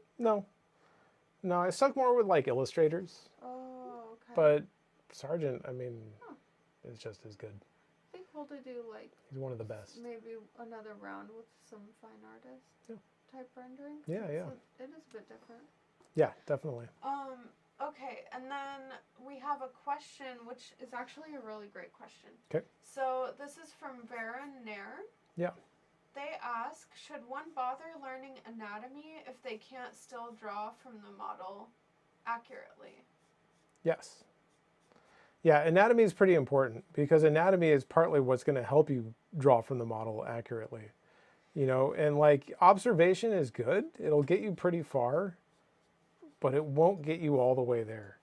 And like, I don't think you need to start out learning anatomy immediately, right? Like first you're kind of battling the tools and just trying to figure out how to move your arm properly, how to hold the pencil, how to, you know, just deal with basic proportions. But at the same time, you don't want to wait too long to study anatomy. If you just stick with drawing what you see in the reference or on the model, if you're drawing from life, you'll never quite be able to do what you see a lot of like really good artists do, right? And what I realized when I was, you know, at Watts as a student, it took me a while to figure this out, right? Because I went through the same thing everybody does, which at first you have to copy the reference. Like you don't have a choice because you don't know anything else. You don't have the knowledge to not do that. And so, you know, like everybody, I started out just like really carefully, like trying to copy everything. And after a while, I started realizing like, man, like no matter how carefully I copy, my drawings end up looking kind of stiff and flat. And yeah, I got the proportions right. The lines are in the right spot, but it's just not quite working. And when I would look at the instructor drawings, after a while, I started realizing that they're actually not copying at all. What they're actually doing is a figure invention. And they're inventing a figure and they're using the model simply to figure out what the pose should be, the body type, the lighting, you know, they're looking for that kind of stuff, but they're not actually copying, like literally copying, you know, and they're actually inventing. And that took me a long time to realize, and that actually helped me a lot once I figured that out. But the problem is you kind of have to get to a certain point before you can start doing that kind of stuff, you know? So like at first you don't really have a choice, like you have to copy, unfortunately. It's just part of the process. But just know that your goal down the road is to learn these techniques that will help you actually not copy things, you know? And in fact, even this, like what I just drew, right? Like if you look at this and look at the reference, they're not the same. Like I'm not copying the reference, right? Like I'm kind of using it generally to kind of align the pose a little bit and, you know, looking for like her body type and stuff like that. I'm copying the lighting, you know, that's helpful. But But even then, I'm not copying the edges, right? Like I'm changing up the shadow shapes a little bit and adjusting the edges and adjusting things as I go. And the reason we have to do that is because we're not making a photo, we're making a drawing, right? And drawings work differently from photos. And if you want to do a really dynamic, cool, interesting drawing, copying the photo won't quite get you there. It'll get you pretty close, but not quite all the way there. What's up? There's an extension onto that question. Yeah. So this is from Varen again, and he asks, the context for why I'm asking this is I heard a story that a really good master draftsman, Glenn Villepeu, didn't learn anatomy until his 40s and got a lot of mileage off of just constructing the figure with basic primitive shapes and then adjusting those shapes to what he saw. So he wanted me to ask you about that and what you thought of that technique. That's fine. I mean, I don't know. I don't want to say bad things about Villepeu, but to be honest, I like what Villepeu did specifically was kind of geared more towards animation. And in animation, yeah, you need to know some anatomy, but it's not, it depends on what you're animating, I guess, a little bit as well. But he was more like an animation type instructor. And on top of that, I mean, to be honest, I think his drawings could have used some anatomy. I don't want to be mean to Villepeu, but I think it would have benefited him quite a bit. And I know a lot of people like his drawings. And I started out, I had his book as a student. I had his book years and years ago when I took like some animation classes. I liked him for a long time. And what's interesting is as you get more and more advanced in this stuff, you tend to go back and look at some of those old influences and things that you liked. And suddenly you kind of realize like, man, they're not actually quite as good as I remember. But what Villepeu was good at was exactly what you were talking about, right? Understanding form and moving forms around in space. And that is super important, right? That's a part of what I'm doing here too, right? Like that's kind of why I was drawing like all these little cylinders and boxes, you know, and if you can't draw just like a nice clean box from literally any angle, you're gonna have a hard time doing this stuff, right? Like, and in fact, I know a person that took Villepeu's classes for a while, and they said that, like Villepeu said that you don't need to learn perspective necessarily, or at least not like advanced perspective. What you need to do is figure out how to draw boxes and draw a box rotating in space and falling through space. And if you can track that and draw it as it moves through space, that's about what you need to know in terms of, you know, drawing that way. And I would totally agree with that. I think that's absolutely correct. And just drawing stuff like this, right? Just simple boxes and cylinders, right? How do we draw a cylinder? You know, and being able to draw these things from different angles and visualize them from different angles, that is the basis of everything, of like all drawing pretty much. At least all like dynamic type drawing. So that is what Villepeu is talking about, right? And yeah, if you can master that, you can get really far without necessarily knowing anatomy, especially in things like animation. I mean, that's like the basis of it right there. In my opinion, I mean, anatomy is still really important because once you get all those basic shapes down, then the anatomy layers on top of it, you know, and in my opinion, it's important. So anyway, hopefully that makes sense. I don't mean to like knock Villepeu. Villepeu is really good. It's just different ideas of things. There's a whole bunch of questions and comments I want to read you. Oh, are they all saying like, don't bash Villepeu? He's No, oh, okay. no. Let's see. Well, one was from Luis like a while ago. I want to bring that up because I was going to ask you about it a while ago and there were just other questions. But he was asking about the hair and if the lines that you were drawing were representing like the highlight on the hair. So if maybe you can... Oh yeah, a little bit. This is like kind of like shorthand for hair, I guess. Right? So I'm actually, it's the same way I'm mapping the shadows here, like in doing that shadow mapping thing. And again, shadow mapping is more like a training technique more than anything that helps you understand shape and edge. I also like the way it looks, so I do it a lot. But truthfully, it doesn't really have to be done. Once you understand how those things work, you can fill it in and create the shape and the edge all at the same time. You don't have to actually map it all. But I'm basically doing the same thing in the hair, right? And so, and it looks confusing because, I don't know, there's a lot going on. But essentially, I'm delineating a highlight that sits right in here, right? And then there's a highlight kind of like right in here a little bit, I think. Yeah, like up in this area, this would all get filled in. This is like in shadow back in here. This is in the light, and then this is like shadow. This is, I don't know if that's in shadow, but it's certainly really dark. She has very dark hair also. You know, this is like a shadow shape. So yeah, I'm kind of like predetermining where those highlights are going to go. And then when I fill it all in, that is what would be left, is this little like space right here. And then I would go back in with the eraser and like pull little bits of it back out and get it looking a little bit more interesting. And yeah, I don't know. That's pretty much it. Hair is kind of complicated. I teach a facial features class, but it doesn't include hair. I teach hair as like a totally separate class because hair is a little bit complicated, especially when you get into like rendering hair and that kind of thing. It's hard enough just to design it, but rendering it is difficult. So hopefully that answers your question. Well, let's see. So there's a couple more. I think that does answer his question. Okay. So Baron said thank you. And that was a very refreshing new perspective on the, you know, Oh, yeah. anatomy versus form versus, you know, observation. Yeah, part of it just depends on your goals, but yeah. And then there was a question from Isaiah who asks, what helps you draw shapes from any angle? A lot of practice. Drawing shapes, I mean, I'm guessing you're talking about this stuff.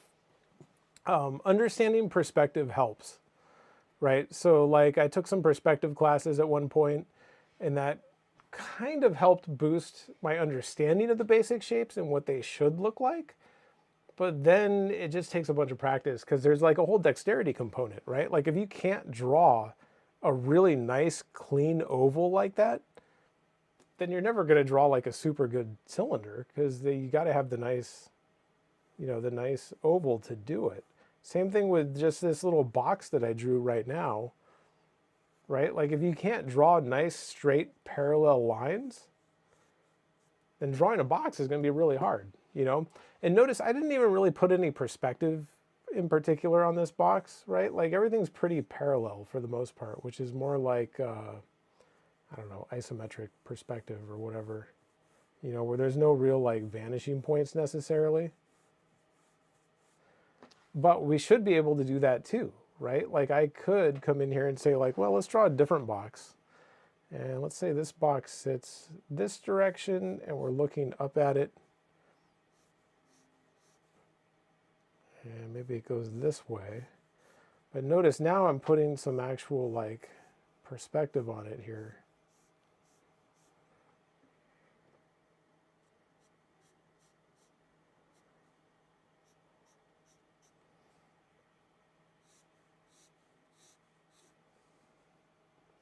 You know, so you've got to kind of do both, right? Like this one feels like it's kind of coming out at us more. This one's more flat, you know. Say we take our cylinder and maybe spin it towards us more. I'm running out of space here. I drew those really big, right? So maybe we get a cylinder.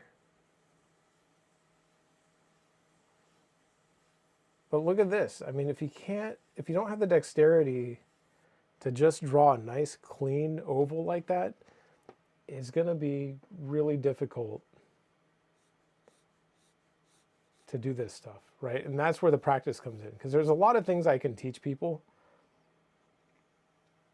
but at the end of the day, if you don't put in the practice that you need to build the dexterity and to train your eye and your brain to judge things properly, then no amount of like classes or, you know, critiques or whatever are going to help.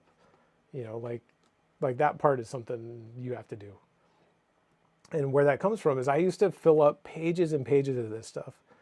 I used to draw like basically as warm-ups. Like I would get to class a little bit early and just sit there with a blank page and just draw circles and ovals and boxes. And they used to be really, really bad. And over time, you kind of start figuring it out, right? You take a perspective class, maybe just study some perspective, and that starts to inform your decision on the boxes and the cylinders. And, over time, you just get better and better at it. And that kind of becomes like the core principle behind like all of this stuff, right? Like this figure that I just drew is essentially, an oval for a rib cage, a box for the pelvis, which I didn't really draw much because we can't see a lot of it. The arms, yeah, I threw the gesture down and then kind of designed them cylindrically a little bit more. This is a big cylinder, so all that stuff is really critical in terms of being able to do something like this successfully. Like they're directly related. As soon as I started being able to draw really clean circles and ovals and ellipses and just being able to draw really nice forms like that, my figure drawings and my head drawings got way better all of a sudden. Just simply through control of the pencil and being able to, like I was talking about Riley earlier and how he's all about rhythm lines, right? Well, if you can't draw a nice, even arc, right, then how are you going to align the brow from side to side on the head, right? Which is a pretty common Riley thing, right? If you can't draw these nice, even arcs or C curves, then trying to draw the brow rhythm with the Riley method is going to be nearly impossible. So you got to put in that effort to like kind of figure out or to build that dexterity, I guess. That's something that nobody can do for you. No class can really teach you. You just gotta do it. It's the only way, unfortunately. So hopefully that answers your question.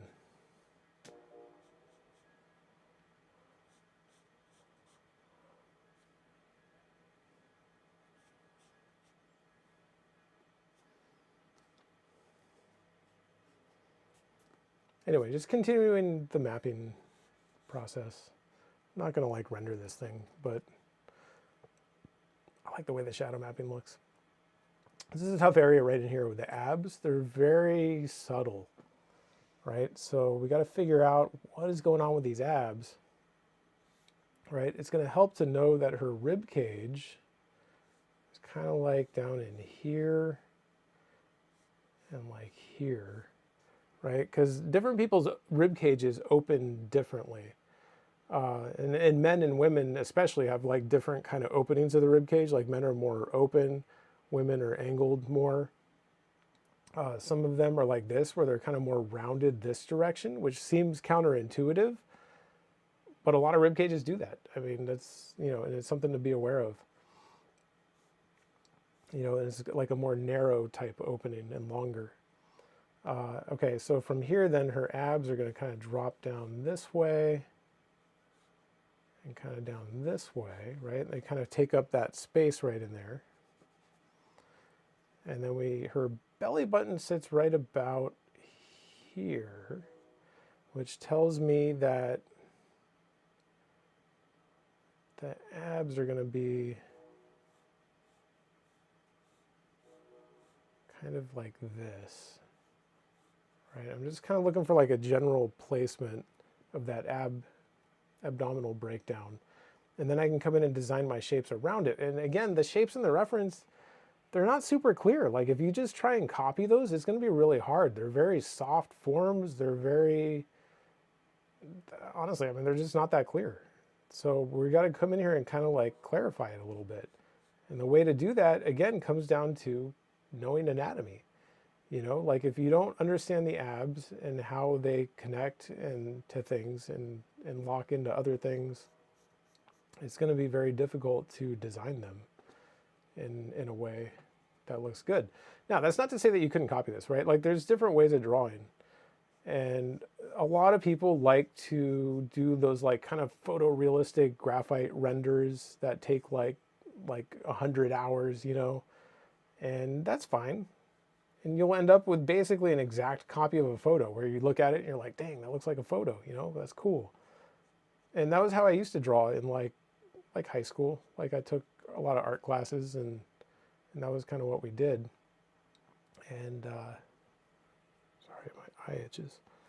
But as I got older, like I started realizing like, man, just doing that is kind of like the bare minimum a little bit.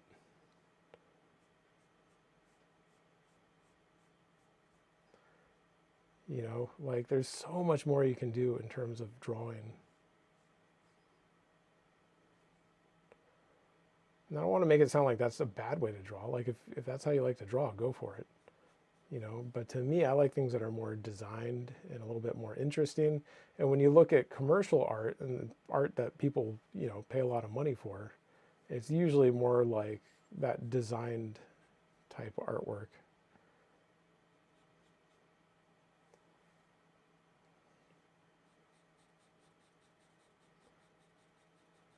You know, where people really know their anatomy well and can design things that look really cool. So there's just a little bit of shadow layer across there, but notice what I just drew is not really what's in the reference. I mean, it's in the same spot. It's kind of the same, but not. You know, it's a highly designed version of what I'm seeing there. You know, then we get kind of that belly button shape. But man, trying to design something like that without knowing how the abdominal section works, it's going to be really hard. I would argue nearly impossible. But maybe not.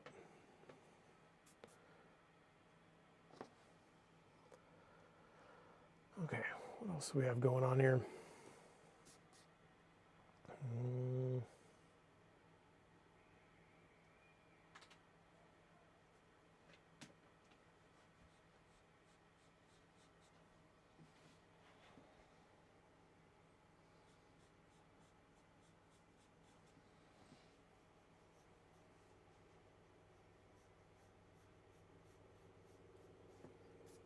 Put a shadow back under there, maybe just a tiny, tiny bit.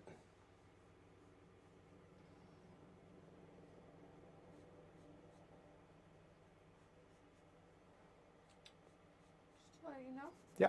We're coming up on the 2-hour mark. Oh, okay. I should probably to stop soon. Okay. We'll see. I'll put some more shadow on this leg. I don't know. We're getting to the point where I'm kind of almost done anyway.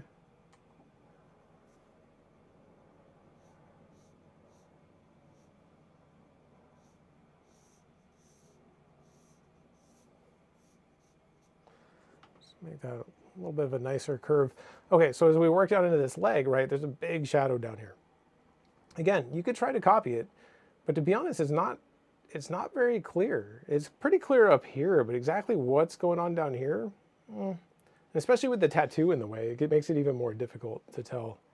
You know, so we're going to come in here and say, okay, we've got this nice soft edge back up in here, right? And really what I'm thinking about, and again, this is a big reason why we need to understand these underlying forms, right? Because when we design these edges, what we're describing is how rounded something is or how angular something is.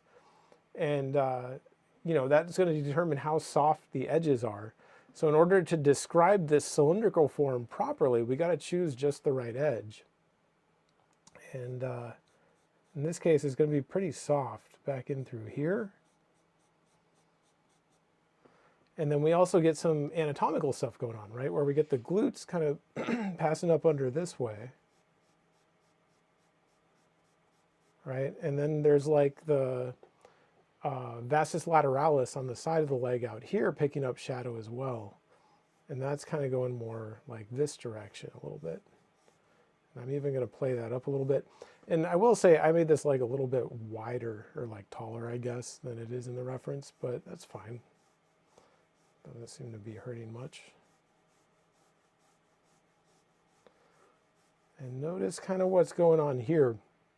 So I'm not just following that form all the way across, right? I'm kind of designing it in chunks. And part of what I'm looking for is, well, okay, so there's two ways that we can kind of describe form, probably more than two, but two that I'm using here. One is to just describe the form, right? This is a rounded form. I put a rounded shape on it. Simple, right? Here, things get a little more complicated because there's muscles interlocking and overlapping each other. So rather than just say, oh, this goes around this way and up here and down here, I'm kind of doing it in chunks and letting these things overlap each other a little bit, right? And then that end result is it feels a little more dynamic and starts to mimic the anatomy a little bit more, right? Because I know what gluteus maximus is doing around here. I know what vastus lateralis is doing. I know that we have the IT band running down this way and probably picking up some shadow up in here. So the difference is between like basically doing this. Let's see if I can show it up here, right? So one would be like if we just have a form and we're like, well, let's just follow the form, right? Comes this way, back this way, right? That would be like kind of just following the form. The other option though is to stagger things, right? And we can say, well, actually maybe it does this, and this, and this, right? Basically the same shape more or less, but two different ways of kind of navigating the form, right? And you don't want to use too much of either one, right? You just kind of need to use them to mix things up a little bit and where appropriate, kind of like down here, right? Where we get anatomy that's actually overlapping and doing different things. And we can use this to our advantage in that case, you know, and really put that to work. You know, same thing right up here, right? We get this part, and then we get this part up here, kind of where the IT band is. Or maybe this is the rest of, actually no, this is probably IT band. Right, so it's like in chunks. There's like this chunk, this chunk, this chunk. And it kind of follows the anatomy more, is the idea. And looks more anatomical in nature.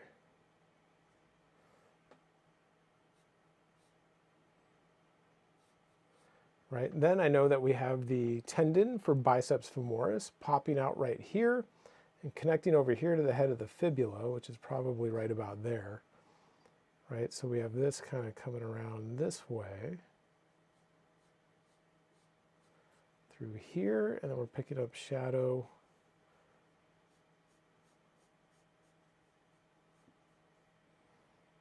and through here. Right, so again, my anatomy knowledge is informing these shapes that I'm making, you know, and so anatomy, and again, it kind of depends on what you want to do, right? Like there are areas where you can work in art and not have like a ton of anatomy knowledge, and I think you probably get away with it. And then there's other things where, you know, if you want to go and get really into like high level illustration or comic book art or whatever, you know, then things you're going to need to know that stuff.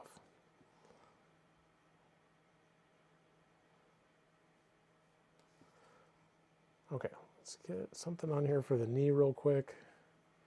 Right, we've got a little bit of shadow under the kneecap, right under here.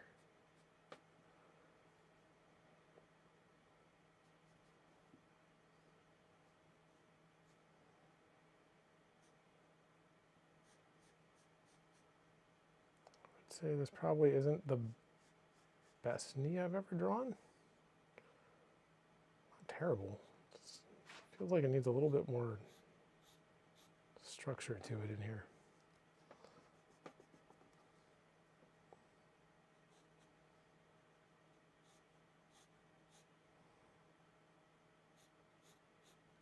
Yeah, it's a little better. Remember, going for that nice balance of curves and straights. You know, another thing that you can't quite get from copying, you know, because the human body, I mean, yeah, there's maybe a straight line somewhere every now and then, but if you want to get more into design and getting that like really nice balance of curves and straights, you're going to have to learn where to push those straights, and you're not going to see it in the reference necessarily. You know, like this doesn't look like an exact straight in the reference, and yet it works pretty well because it's a bony area, you know, and so knowing that anatomy again is informing my decision on where to place those things.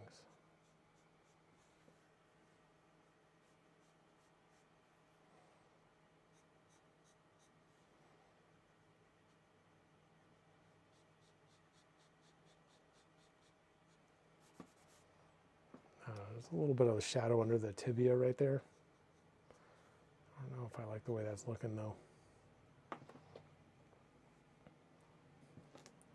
Okay, so I'm going to do something like when I look at the reference, to me it looks like this shadow basically just goes right in through here, right? Kind of follows that type of arc.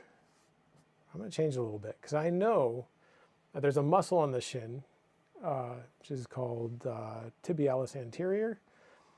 It's not like super developed on her, so it's not very obvious, but I know that we can push this line the other way a little bit. Right, we can kind of push this curve this way and then have it link into here. It'll look a little bit more dynamic.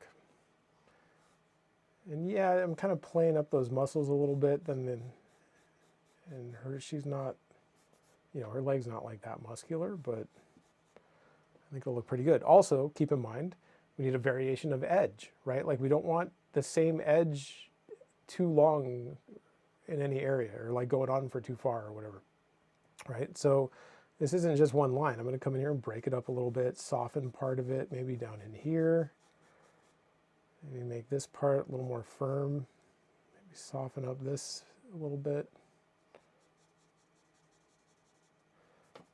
You know, just kind of mix things up a little. Let's see, maybe a little bit of shadow on the ankle.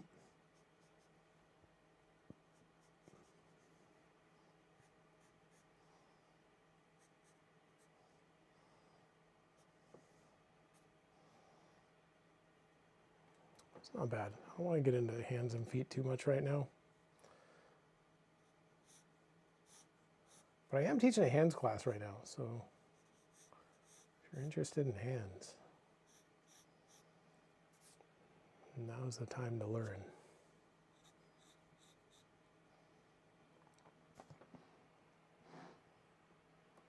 That works pretty well, right? This whole leg down here is pretty much in shadow, right? Like we get a little bit of a shadow, cast shadow from this knee onto here,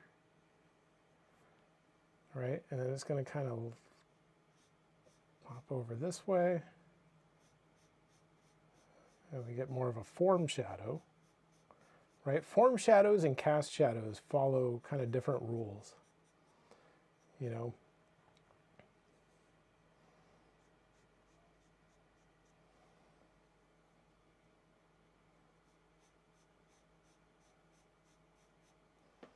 Again, using some of that staggering effect, right? I didn't just go in there and just follow that shape, right? I kind of designed it in chunks to kind of mimic that anatomy a little bit more.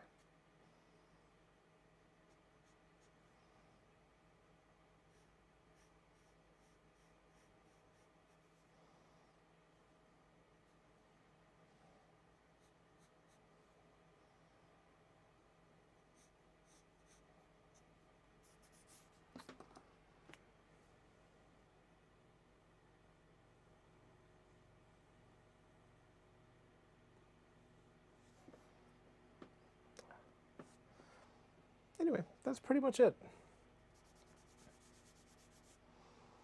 I might draw more of the chair later because it looks a little bit odd having this shadow here, but without the cast shadow, you know? So like we could add just a little bit more of this chair on here.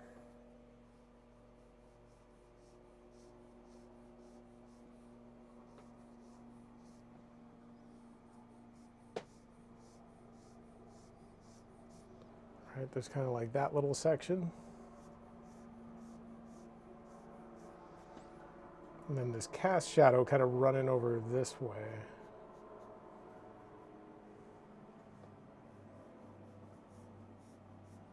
Right? Even that one little line helps imply that that shadow kind of continues down there. Anyway, I don't want to get into the chair too much. I might draw it later if I have time. And that's pretty much it. And I think we are out of time. So, oh, also, something weird on the camera. There we go. Yeah, so thank you guys for watching. I appreciate it. And, oh, if you want a free reference pack, you can download one. I think there's a link for it in the description. And we've got like a figure reference pack and a portrait reference pack. And yeah, you're welcome to download those by following that link. That's pretty much it. So thank you guys for watching. I appreciate it. And I will see you next time. Bye. Oh, we got to hit the button. Oh, okay, I'll go hit the button. I'm back.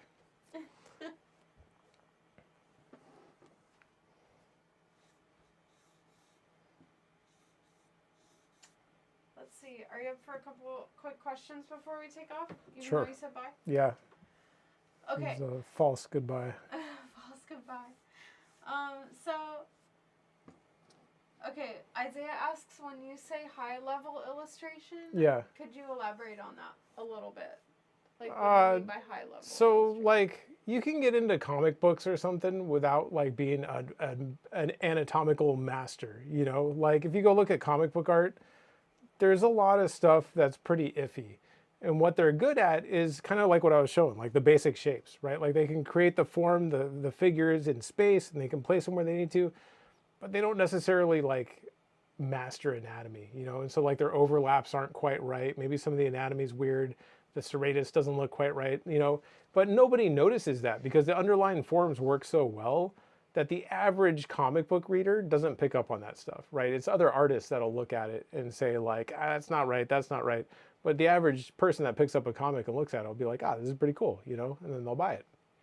But then there's guys that are like more top of the industry type people. You know, you look at like, I don't know, like Jim Lee type guys or like Capullo or something like that. And they, you know, the difference between, you know, what they do versus, you know, the other people is partly, you know, the way they render things, but also their anatomical knowledge. You know, guys like Eric is a good example also, right? Eric Gist over at Watts, who was my instructor for a long time. I mean, he's working for Marvel and doing like a ton of covers now. And he like, they're all like painted covers and they're all like anatomically accurate and he gets everything like perfect. But then, you know, it takes him a long time. So he's just doing covers and not interiors because it takes him a long time to paint one of those things. But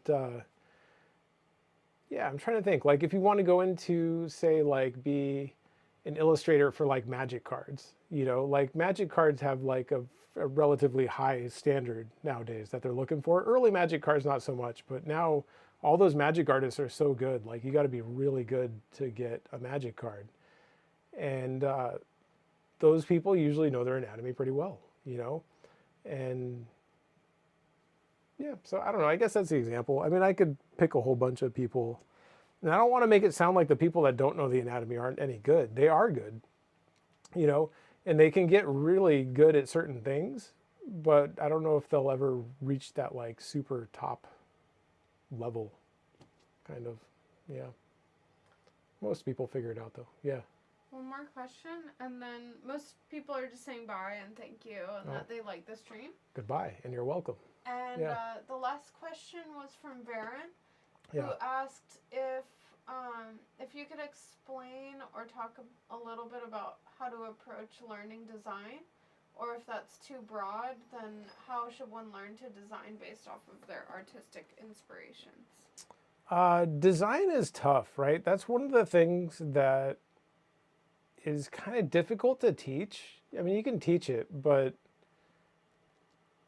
it comes partly through experience, right? Like it's something that comes once you've worked through all the fundamentals and like you start getting better and better.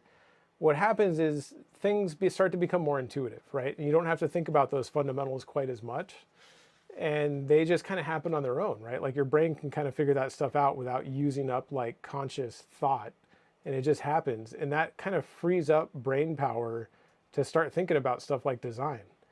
So like at first, when you're first starting out, design, like there's no room for it in your head. You're so focused on just getting your arm to go where it needs to go and figure out the gesture and get things placed properly. Like that uses up all your brain power at first. And design is just like something way off in the distance in the future that you can get into. But eventually, like I said, like the more you practice that stuff and you practice it over and over, our brain's pretty cool. Like if we do something over and over, it starts to do it just automatically, and we don't have to think about it consciously anymore. And as that happens and you learn more and more things, eventually you reach a point where you can draw figures and things pretty well, and suddenly you have a lot of brain power freed up to think about design. And at that point, that's where master studies start becoming important. And you can start studying other people's design and figure out like, in fact, that's kind of what's cool about master studies. I remember when I was a student, I was always told like, do master studies. And I would do the master study and I'd be like, man, I don't feel like I really got much of anything out of this. It was hard. I just felt like I was trying really hard to copy things and I didn't really get it. And now looking back on it, when I do a master study now, it's totally different. Like I get completely different things out of a master study than I used to get. And now I can study design and shape and figure out like, oh, how's Rockwell or Leyendecker doing these things? How are they putting these shapes together and why? But at first, that's like the farthest thing from your mind because you just can't think about it really. Like it's just not possible at first. So ultimately, master studies, I think, are a big part of learning design. Excuse me. And yeah, I don't know. And just a lot of practice, really. And basic shapes are good. You have to have your dexterity up to a certain level. I don't know. That's pretty much it. That's what I would say about design. Yeah. Anything else? No. Okay. No, pretty much Then people saying thank you. This is actually the end. Yeah. Yeah. Isaiah says thank you. Isaiah, you're welcome. Thanks for watching. All right. Bye, everyone. Goodbye for real.